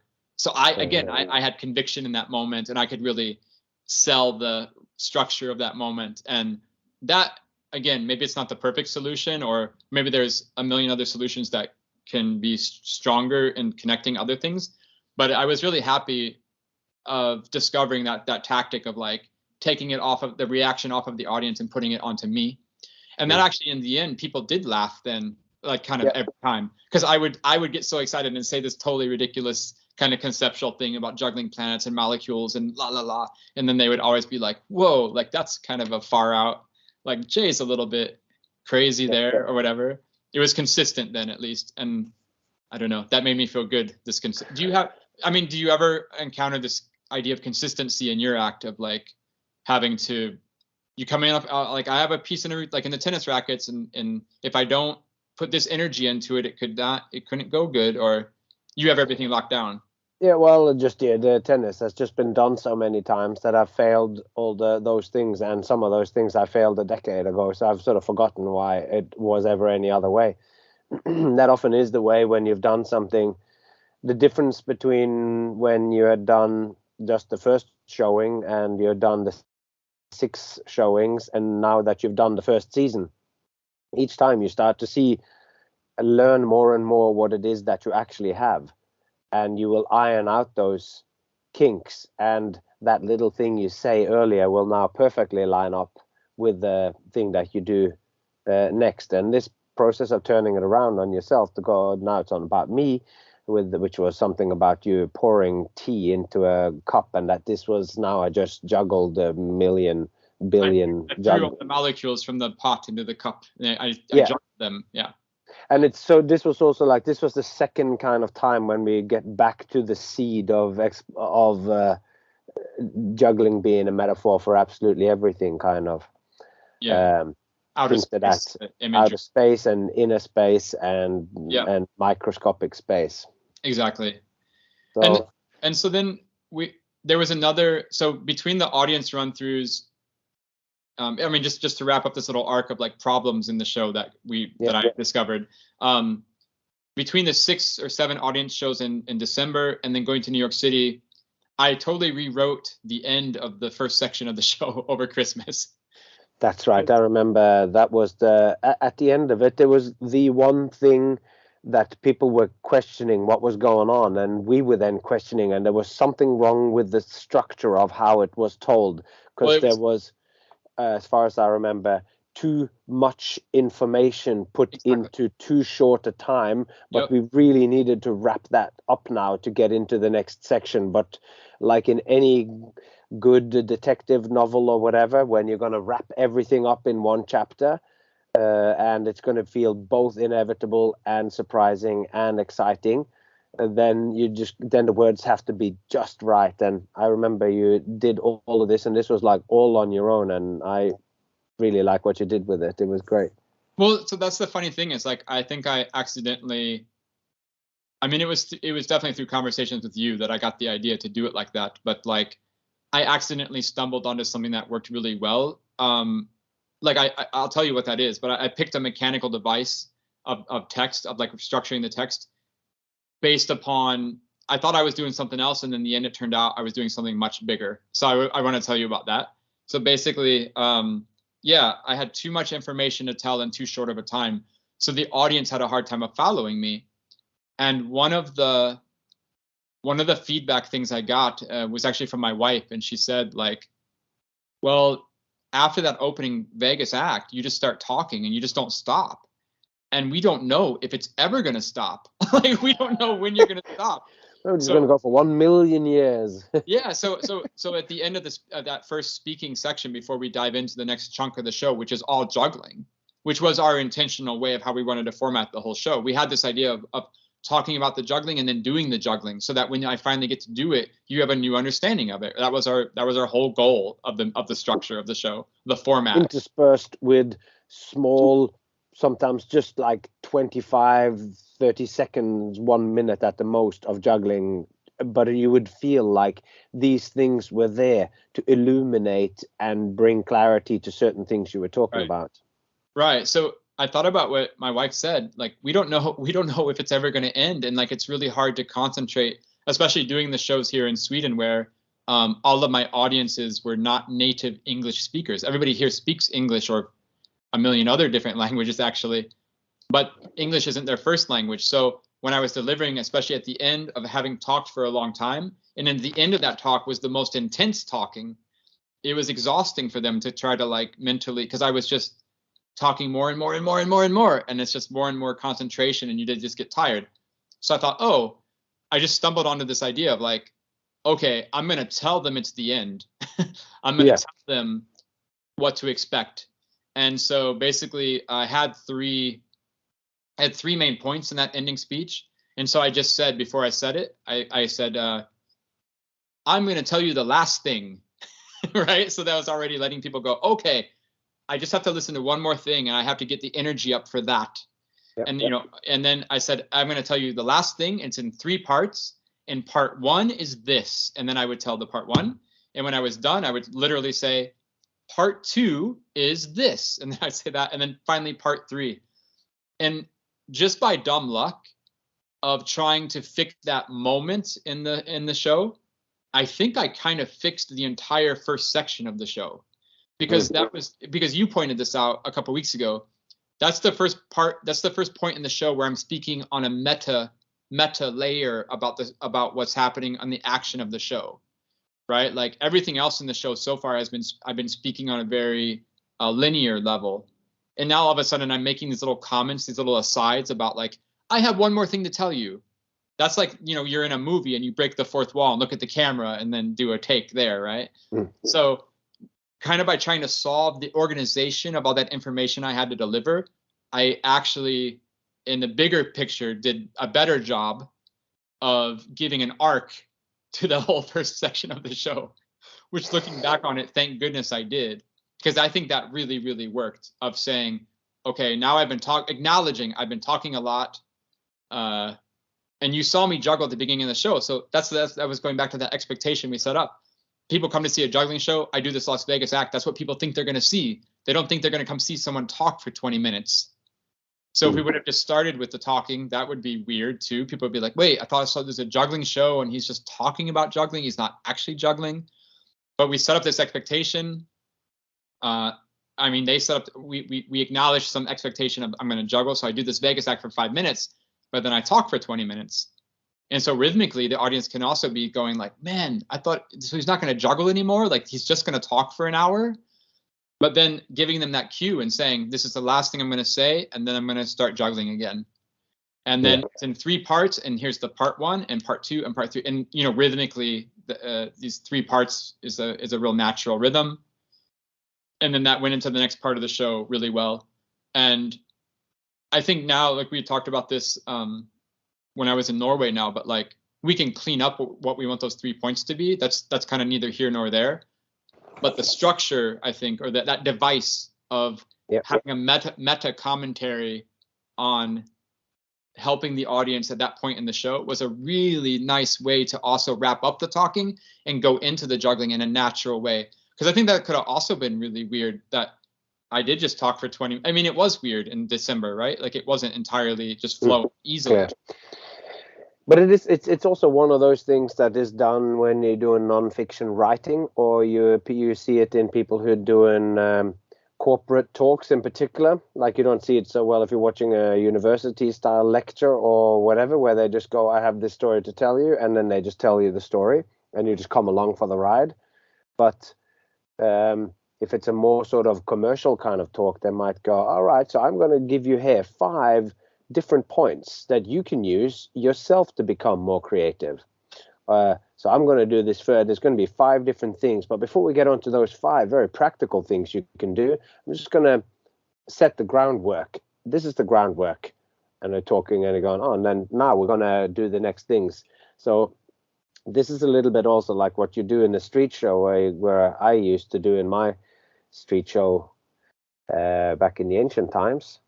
Where I was like, oh, now I'm going to, in the end of this here show, Captain Frodo will be escaping from 5 meters of solid stainless steel chain and this here straitjacket. But before we do that, I'm just going to show you a couple of incredible things that you won't believe that I can do with my body that allows me to, most of the time, be able to get out of this great challenge that we're going to have an escape thing in the end. And those 2 things were just 2 things I pointed out from doing the tennis rackets. So this gives the audience the structure of it, so that when I then hold up the straitjacket before the second act, before the rackets is finished and someone's holding them already in it's woven together. They know that now that we're in there, because this is the first of those things that I mentioned. This is the second one of those things. It's the thing I can do with my dislocate my body. And then we get into the straitjacket, and now we're going to see if those 2 things actually do manage to help me or whatever, which is why you have to tie it super tight and whatever. So to impose that kind of structure, it makes it more manageable. And I guess that's maybe one of the things that we didn't explicitly add in until you discover it there towards the end, to just like, because we had already said that most of the information, or if we can, all of the information in the show that was going to come across was told through stories about you, and never about when one juggles n+1, and not tell it to you in a theoretical way, but sort of tell it through a story of how you first thought of that thing or whatever. So you just show you getting the idea or whatever, which turned out to be a brilliant way of telling it. But maybe then with that overall first sort of section where the majority of the talking was, that we needed to just let the audience know that this is not just a whole bunch of random speaking. All of this is tying up to a point. So It was great. And that's a really good thing to bring along. And part of what when you talked about, it's like we've made this framework for a show. And we did, because all of that information in the beginning could be swapped and still follow the same structure of how to present the material. And it will probably still work, even if you didn't talk, because the main focus of that section, which we haven't said, is the exploration of what the art of juggling actually is, or was it actually juggling first, or when did juggling become an art form, and what do we mean by that?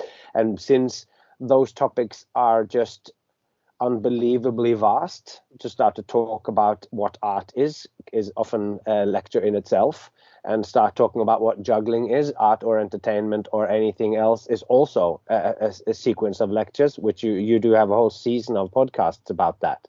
So we basically had wrapping those 3 things up whilst introducing new characters, like the specific jugglers that brought juggling from entertainment into art, and to bring all of that up. That was when we mean we had too much information to give in too short time. That was the enormity of issues that we'd set up.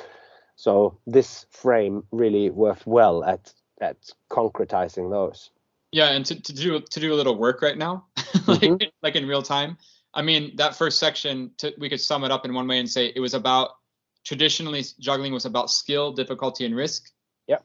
And we were basically in the first section setting that up, and then asking the question to the audience: what happens when you go beyond skill, difficulty, and risk? What is left? Can it still remain juggling if the skill comes at least almost invisible, and there is no risk because you can't drop, and skilled, and it doesn't appear difficult or whatever. Yeah, if you don't judge it by how difficult it is, how can you judge it, and can you care about it? And that was kind of, that's a very concise way of articulating this year and a half where we really tried to find what was that first section about. And looking back on it, I think that is a nice way to maybe streamline our thoughts about what we're actually doing. Because it's not. But in the meanwhile, that's sorry.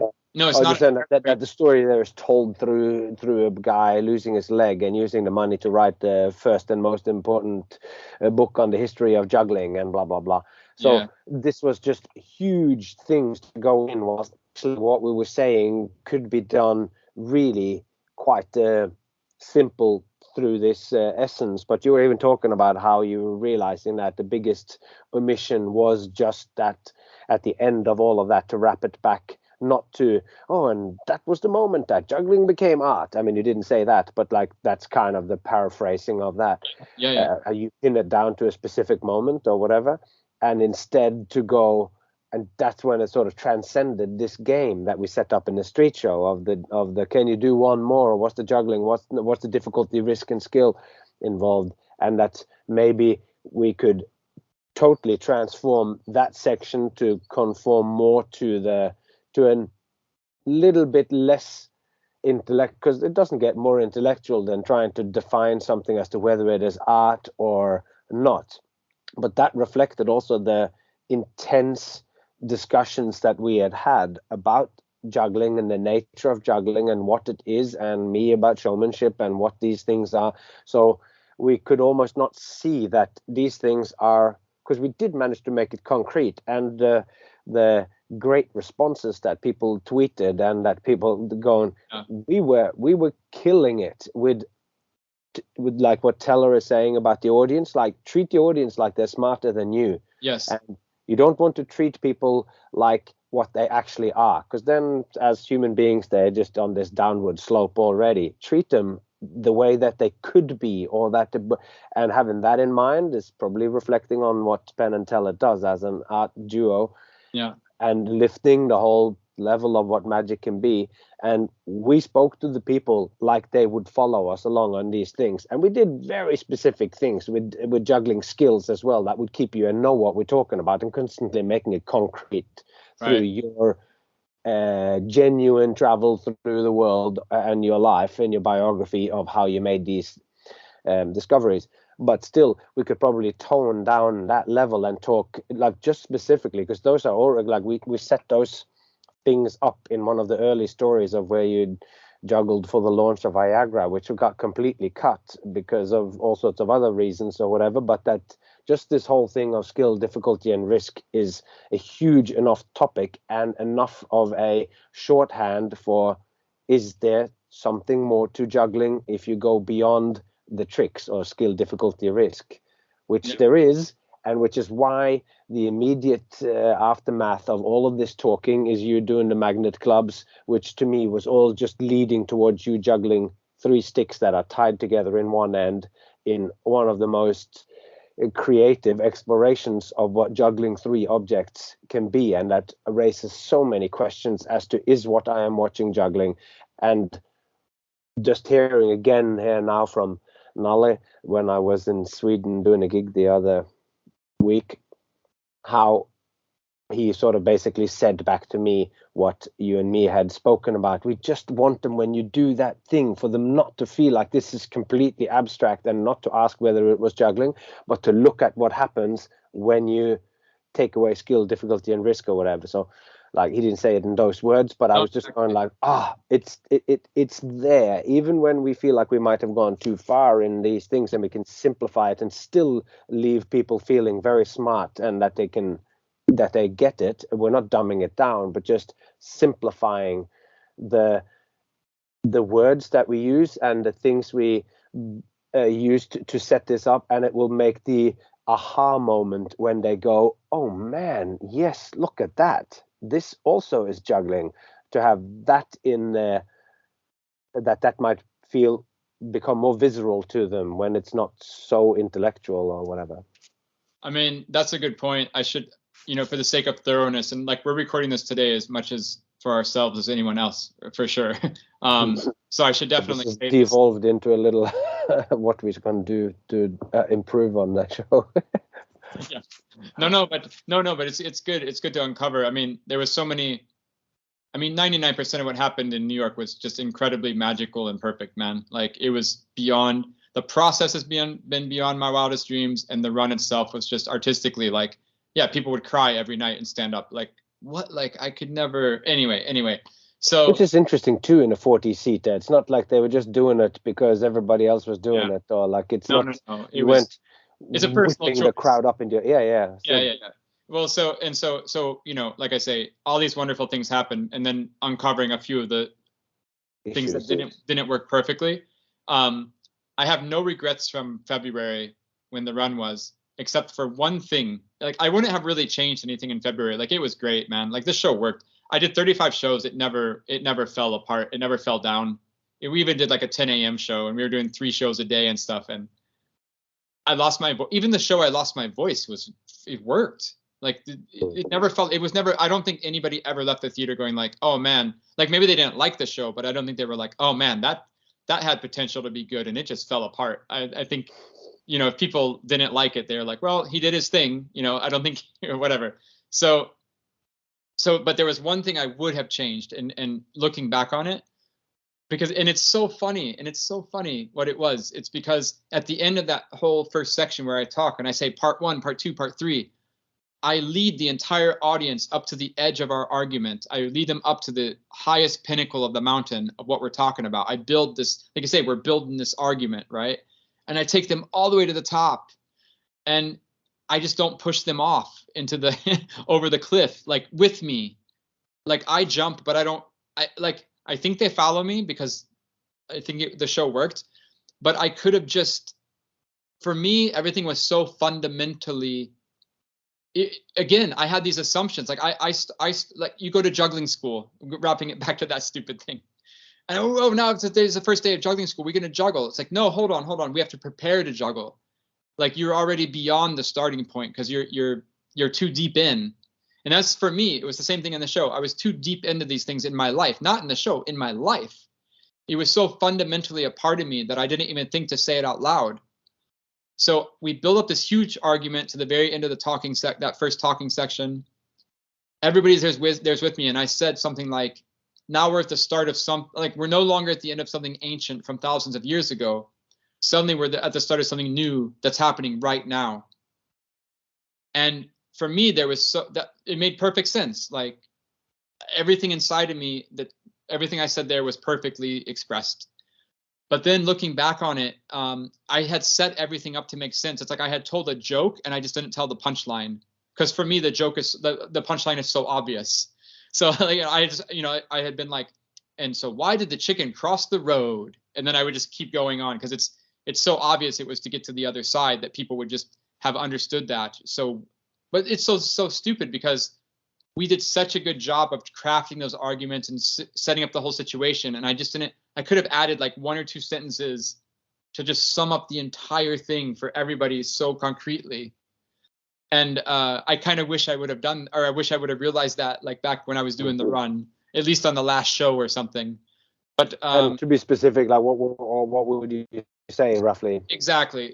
Yeah, exactly. So instead of just saying like, no, but if you were to now, like if you were to craft it now. Oh yeah. You know, so and so don't leave this as well, just as if we all know. Hey, but it's so nice to talk to you. So take care. Take care. We'll leave you at that. It's so obvious what it should have been. So yeah, I won't even say it now.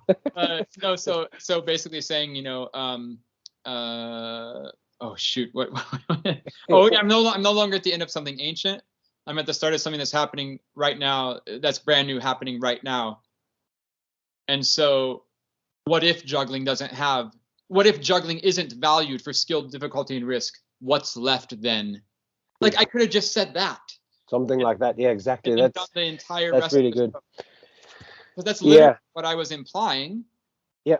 And it was what was inside of me, and it was what was in the show, but I didn't say it out of my mouth because I thought it was so obvious. And that's also a good lesson I learned. I learned that people when I was on stage, the audience believed what I said, like very easily. I could have come on stage and said, hi, my name's Frank and I'm a juggler. And people would be like, oh, that's Frank. Like they could have believed me. I can say what my name is anything, you know? And so the same thing here. I can say like, yeah, I learned that I could say whatever I wanted and people would believe me. But I also learned that like, I learned through this whole process, Frodo, that you know, working with me on the show for all those months, that I'm bad at just saying basic things. I'm bad at articulating basic premises. Like I keep them in my mind, and I'm thinking too far ahead all the time. I'm not saying I'm better or smarter at all. It's the opposite. I take too much for granted, and so even though I can say anything on stage and people can believe me, I still need to start at a more common ground. Like I need to judge where I'm speaking from more accurately, more realistically. And so I was just saying all these things about art and micromotion and where juggling's going in the future, but I forgot to take the step back and go, oh yeah, wait, we're having a conversation here. It's not me having a monologue. And so I think in that moment I did speak a little bit past my turn. But hey, out of a whole run to have one moment of looking back and go, oh, I wish I would have. I'll take that. Like that's not bad. Yeah. And it's also what was good is like it was left. We wanted it to be a little open as well. Like keep talking about this room for the audience to insert themselves into it, and this was what you were talking about. But from what you did immediately afterwards, I think we still left it open. And you would have wanted to be more concrete or whatever, but it's also like, I totally get you. I think that's a great idea, and we could tone certain things down with to maximize the impact by not having so many threads to tie up. Sure. But the fact that people still saw it and it blew their mind, so that they intellectually afterwards, when they were trying to sum up what it was that they had seen, it was like we were getting all sorts of different results, but all of them very engaged in what they had seen, and also then whether they came to see a juggling show, hardcore skills, or they came to see just a theater show or whatever, there was stuff in there that moved them either way. So that was impressive. And I mean, seeing it too, I remember I watched one of the later, or maybe it wasn't one of the later, but I watched one of the live streams of the show, and finding myself enough removed, because by that stage it had been like 5 weeks or something since I saw 6 weeks or something since I was in Sweden or whatever. And finding myself moved to tears by that moment, like, and to when you see the whole thing in one long session and going like, it is surprisingly meaningful. And that beautiful last image where you're juggling the balls that dissipates in confetti and in ribbons that falls down and you've said so much, you've shown so much, and then to give it now, the metaphor is so strong because all that stuff that you've said about juggling and everything leading up and the beyond difficulty, skill and risk, and the NASA story gets tied up with NASA being the greatest juggler, and you've gone from the microscopic and the real concrete to now just this one last image. And at that point, when you're left then for 3.5 minutes or so, beautiful piece of music and you juggling, and it's the same image with the balls that are deteriorating as you juggle, you're left to have all of those things that you have seen and heard, and that's just pushed you. It just starts to sink in.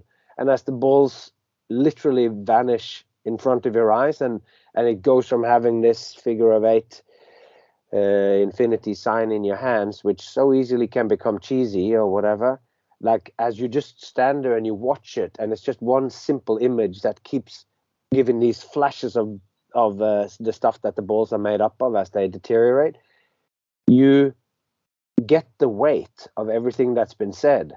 And like you don't even know exactly why anymore, but it becomes so emotional.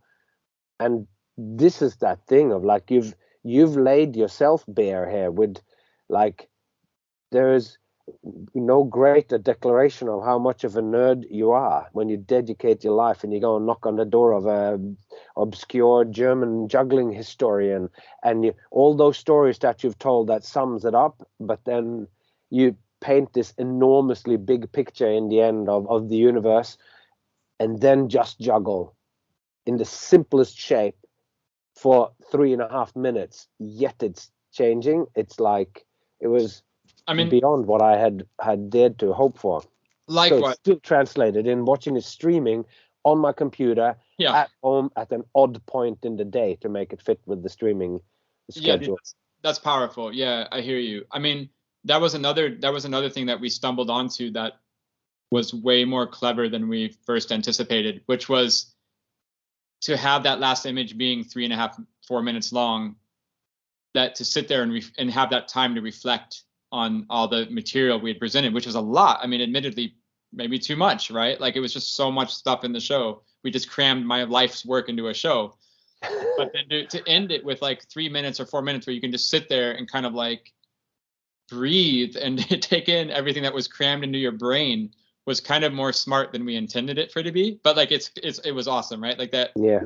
It was a double-edged kind of benefit. Like, we were looking at it again in a short term, like, oh, let's put those balls there at the end of the show.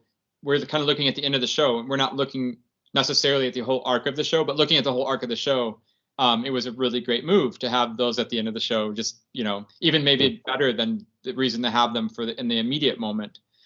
And just to wrap up that thing on structure, I just wanted to say a couple of things more, just so we'll have the whole thing for us.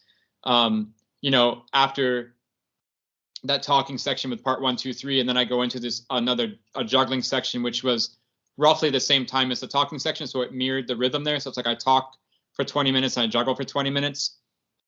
After that 20 minutes of juggling, which was an exploration of all the new ideas then that beyond skill, difficulty, risk, one of those being musical juggling. And that was so immediate for the audience to understand. So that was a really good intuition to put that there, because what can there be to care about besides skill, difficulty? For example, I start doing the musical juggling. Nobody's like, oh, that's cool, he's making music with juggling, but he's only using 3 balls. And I know he can juggle 4 because he did 4 in the opening act, right? Like, that was such a perfect example, a concrete example of like, people were into juggling. Why are you into the juggling? Because I'm doing 3? No, because you're making sound. Oh, you're focusing on the sound. Well, that's not about skill, difficulty, or risk, is it? Yeah. So and it becomes, because you said the words about Michael Motion, when he did the triangle, nobody in that audience, when he unveiled that for the first time, said, oh man, that's cool, but can you do 4? 4, just don't. And when you're doing your data machine, all those funny noise-making machines, analog-looking things, when that's activated by the juggling, nobody goes, can you do 4? Because you too have changed that conversation. It's not about that anymore, and nobody thinks it, because they're just exploring the universe. And when that comes after you juggle the sticks, which is like what we kept using as the kind of litmus test of the one that's furthest away from difficulty, skill, and risk. Yep. Because there we don't know if you dropped all 3 sticks, even though they were tied together, they might see that as a failure of a break of that thing. But that's very abstract. But with the data machines, when you're literally doing like rhythms, they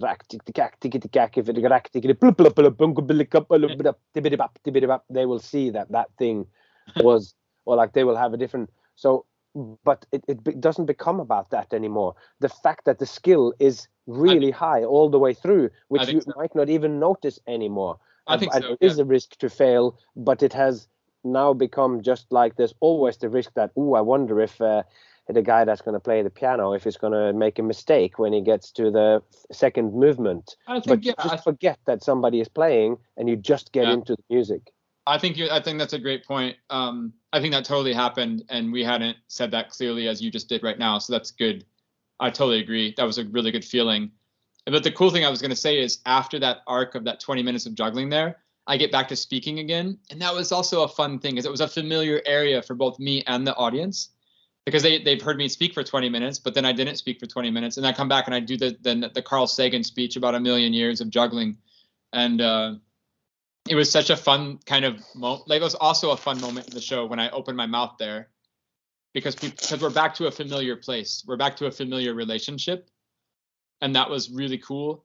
And but the thing I learned that was kind of funny, and I don't know what you say about this, but when I do speak after that juggling section, then I don't say anything. Well, I do state facts again, but I am kind of just making things up. It's a Eric Langekel speech.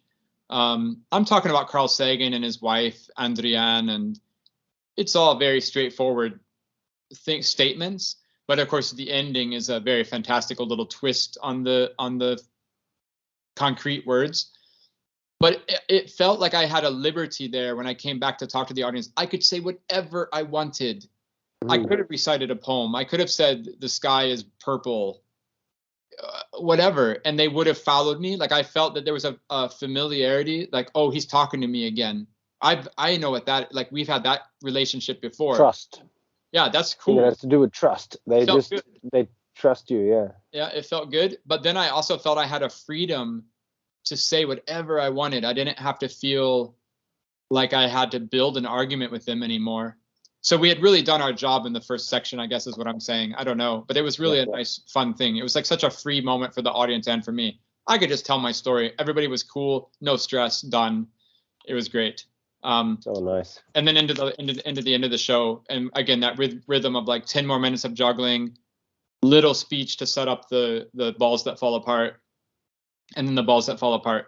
So like that overall structure of the show, whether how consciously or intentionally we made that format or not as a big picture, I think was something that really got discovered in New York and is the really valuable thing of that work that we did. That and I think, like you keep sort of saying, it's like, oh, like it was done whilst we were unaware or whatever, and you go, and this was really what was discovered in New York. And what I feel like is that you discovered what we had made in New York. It was always there, but you learned to fully embody each of those moments and to know that thing to such an extent that you could actually now alter some of the bits, because the structure of the whole thing starts to become clear to you.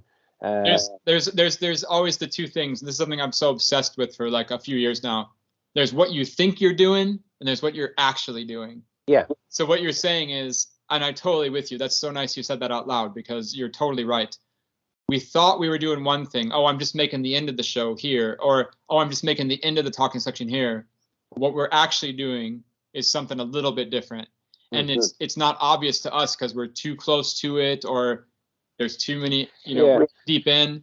But if you zoom out, we spoke for like a year and a half, and in that process, it's not a coincidence that there was great skill in the beginning. That it was 20 minutes of talking mirrored by 20 minutes of doing, and we kept making these. But the basic structure of the show we kind of had, and the details were changing along the way and whatever. And it's an odd choice to have two sections of 20 minutes with smaller sections at the beginning and end, but we crafted that, and then you fully brought it into being by pulling out the right things and by your inflection and by everything. So I'm so happy that so much of it worked. And it's always, I just find this thing, I know I say it a lot, and maybe it's because I am interested in Heidegger or I'm interested in phenomenology or whatever, but this thing of coming into being is that we make the script, which is like we're writing the poem or whatever. But then I remember just hearing like David White when he goes, you're standing out there and you're reading your poem, and then whilst you're reading it and you aren't even altering the words of it, you're realizing that the poem is much greater than what you first intended.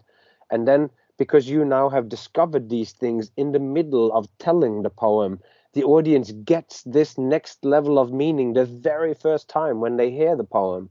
And you're standing out there and you're just going like, this is more powerful. And it is just because once you've made it, it's a thing on its own. And this is you saying it's like, oh, it's this structure, it's this framework that we have that you can insert all sorts of stuff into. And we kind of can now because that thing has come into being. Well, it's been brought into being by you doing it. It's now not just something that's written on paper with a potential. It was there. People saw it, and they then went home and tweeted. So you woke up the next day with another 100 followers or whatever on Instagram, because one specific person had texted out that he loved the show and the most innovative thing that he'd seen. And it was like, so there was one funny thing that happened in the show, and maybe we can kind of wrap up with this or something, or however you feel. But I haven't told you this yet, but it was kind of funny, and I hadn't thought about it much. But I remembered it was kind of something I wanted to try again. So gonna go to New York, right? Oh man, am I gonna get on the airplane? I don't know. It's COVID. It's Omicron. Got to have a negative test to get on the airplane. Am I negative? I don't know. Like, hope I can go to New York and not throw away a year and a half of our lives. And then, I'm getting on the airplane, going to go there. And I mean, also I'd been working just, you too, but I've been working on this show so hard, like night and day, right? Just 24 hours a day for months. And so I'm pretty exhausted and pretty overwhelmed, and it's such a big project. But there's so many unknowns is bigger problem. Am I going to get to New York? Can we open the show? Is there going to be any audience? Can we legally do a show? Are we going to get shut down? So mentally it was really exhausting and very heavy. And then also loading into the theater that first week and setting everything up and hanging the 75 lights and doing the light tech, which was something crazy. Like, it took like 6 or 7 hours to do the first 5 minutes of the show with the lights. It's just beyond my capacity, really. Like, I was mentally and physically just completely dead, but also very excited, like full of adrenaline for this project we'd done. And so I remember the first week of shows, I carried that exhaustion onto stage with me, but I did it unconsciously. So like when I get to the end of the show and I make that last speech about the balls, the abour balls that are going to fall apart, I'm like literally just exhausted, and I'm just dripping with sweat, and my energy is really, I'm just wiped out. And there was a bit of an angst to how I gave the text a couple of times, because I was leaning into how I actually felt. And I kind of realized a week into the run, I was like, oh man, I'm bringing all this exhaustion onto stage with me. Maybe I can leave it behind. And I think in the end, it was a more sustainable choice, because after that first week of shows, I kind of vowed to myself, I was going to go on stage and do the show as a happy, well-rested person, whether I was or not. And I was doing like 3 shows a day many times. So I was messed up, dude. But I just made a conscious choice to be like, I'm not going to let the exhaustion, define what I'm doing. And then the show took on a very different kind of rhythm and kind of energy, and my presentation was very different. And I think for the better, it was a good choice to and the show got more streamlined, right? It got snappier. Because we were editing the text, we were learning how the show, so that whole process kind of helped each other to go, to a more concise, precise show. But I think the show also lost something, like it lost maybe a touch, like 1% of authenticity, because that first week, man, I was really like, at the end of the show, it was pretty dramatic, like sometimes, because I would do the end 10 minutes of juggling is all the best stuff. So I was just like I was really going for it until I couldn't do anything more. And then at the end, to do the cascade for 3 or 4 minutes it was heavy, man. And I would wear that on my face and in my body. And so it was kind of funny to make that conscious choice, like a week into the work, and say, nope, I'm gonna, try to be more intentional or more in control of how my performance goes. And at the same time, realizing maybe I did lose a little bit of quality of realness or something that I think was contributing to some emotional impact of the show. Because you're watching this guy who goes through this journey over the hour and 20 minutes, who, really does exhaust himself, and not just exhausting yourself, but like giving your all for what you believe in. Like it was really clear in that first week of shows, I really believed in juggling. Like, you just couldn't question it, because I was just killing myself for it. Like, probably literally. I mean, like on stage, out of breath, like can't and then I have to give the text, and yeah, it was a little bit of a funny, something I noticed there. But that's great. That's and I guess that's where we then step into the world a little bit of acting, of where we think of, as if Kurt Cobain was somehow more authentic because he just wore what t-shirt he had on when he woke up that day, or whether you had chosen to wear that because that's what you wanted to portray or whatever. So you can take that thing on and channel it towards that last bit, and as you get more familiar with it, you can also go, well, there is a need of more authenticity here, or like, what was the 2% that was lost, and how could I put that back in again? Just like when I make a mistake in the rackets that actually gets a big laugh, then you gotta reassess the situation and see, what do I need to do to make that mistake happen reliably every night, or mistake in quotation marks. Like, I think you have to reverse engineer it a little bit and go, okay, well, if that was something that was lost, possibly even look at we can look at one of the videos from the early shows, and then if we're going to look at two videos, watch one when you really felt like, I remember this one, this was and then I often find though that sometimes I look at then the show that I'm unhappy about, and then I have the other one, and both of them are filmed, and then invariably 9 months goes, and then I finally have time to look at it, and I haven't labeled which tape is which day, and then I look at it and I go, I can't tell which one was which. And then you realize that a lot of what's going on inside you and how tired you are or whatever might just be that you actually were exhausted, and that in the end you know, I don't know, but it's a really interesting point. That maybe I mean, this thing of being exhausted, I don't think it's so interesting in terms of like, I mean, that's just a physical, just to give all, but yeah, that you give all, but also I think maybe more fun to talk about in the future is the idea that I realized in that first week, to say it in another way, I was letting the process come on the stage with me. And I think making a conscious decision after that first week to not let the process come into the work and let the work stand on its own as its own thing, that also helped the show mature.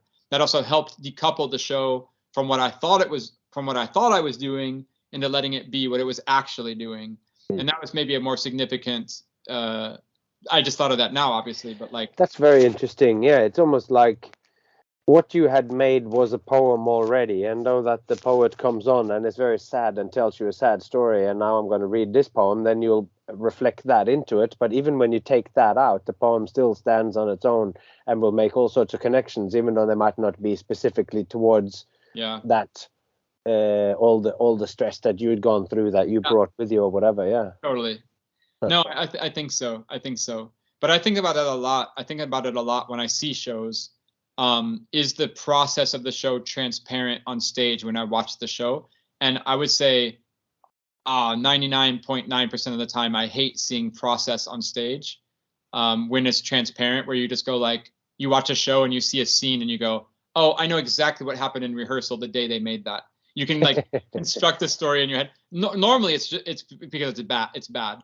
And so I kind of have this like aversion to having my process be seen on stage unintentionally. Yeah. And that was that moment a week into the shows where I was like, oh, I got to stop bringing this weight with me. I have to do this as it needs to be true to itself. Yeah. That was a fun, I mean, that was a weird thing too, to go through. I haven't really clearly done that before. So that was something I learned as well, but. Very good. It's also like something to, there's a lot of topics where we thought that we'd start this by making another retrospective look at the show, and hopefully there's been some stuff here that people can connect to.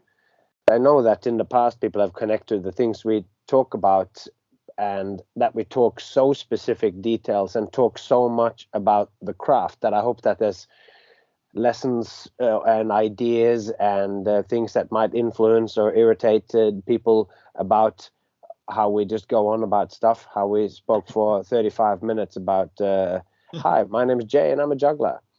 But hopefully then by the end of it, you'll see like part of why we're talking so much about it. It was that was a very hard discovery to make of just how in naff that first line would be to take it up or whatever. So I hope that the conversation becomes valuable in reflection to any show that anyone is actually then doing or whatever. Well, and then we have lots of. This has been a good wrap up of like this arc of me calling you from when I was on the playground with my son, asking you to direct me a show. And now we kind of did a little public summary here. And of course, the crazy thing of the project is that it's still going on. Like we're still talking about the next version and we're talking about all these notes for the future. But this is a little bit of a bow on the first phase.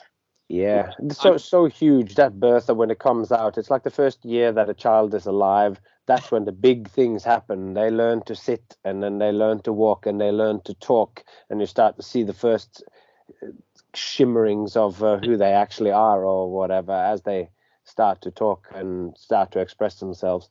So this is certainly that birth of that show. It's still just one season old, 35 shows or whatever, and already the plans are in the works for restaging the show, and from the producer's point of view of some of the ideas of what could make it easier to tour, etc. and whatever. So lots of great stuff for us to delve into. But when I can't wait till the show grows up and we can franchise it. We have like 10 reflexes running consecutively. With that's right. And once my Rubberman stuff fails, then I can buy into your franchise, and I can quickly learn to do 7 balls and juggle the music sticks or whatever. But I'm super excited to talk about the next recording we do, man. You have some good new fresh things we haven't talked about before. So so we're changing the topic completely, but this will sort of bring people back onto the wavelength of how you and me talk together, and it'll also hopefully sort of give the people a little bit of a reflection, some reflection on how stuff goes from being talked about and some of the issues that we met, even though they weren't huge, but just that struggle that you have of making your dream the thing that came from nothing. Like we kept talking about this, like we sat down and we just really had no idea of what a show would be, and we had to talk through 12 hours of conversation before we could even start putting the first bit of the show together or whatever. So hopefully this is reflected in all this talk that comes out, and when we now move on to other different topics that we'll all take this with us and right on. Good stuff. Cool. Thanks, Frodo. So are you gonna press stop record? I'm gonna press stop recording right now, and I'll talk to you soon again. All right. Absolutely. Bye for now. Thanks. And just like that, we press the stop button and we are back here alone, just you and me. And I'm going to wrap this up real quick. Just if you did enjoy what you heard here today, why not send me an email and tell me about it at thewayoftheshowman@gmail.com. Or you can, as a couple of excellent people have done here lately, maybe buy me a coffee on buymeacoffee.com/Captain Frodo. And thanks to the Dirty Scoop and to someone for the contributions since last time. So, tell some friends about it. That's the best way. Anyway, it's a pleasure that you are here. So I'm not always going to ask you to do. Oh, actually, I am always going to ask you to do it, because maybe one day you actually will do it. Anyway, that's all I have to say for today. And that's what me and Jay had to say. So until next time, take care of yourself and all those people you love. And I hope to see you along the way.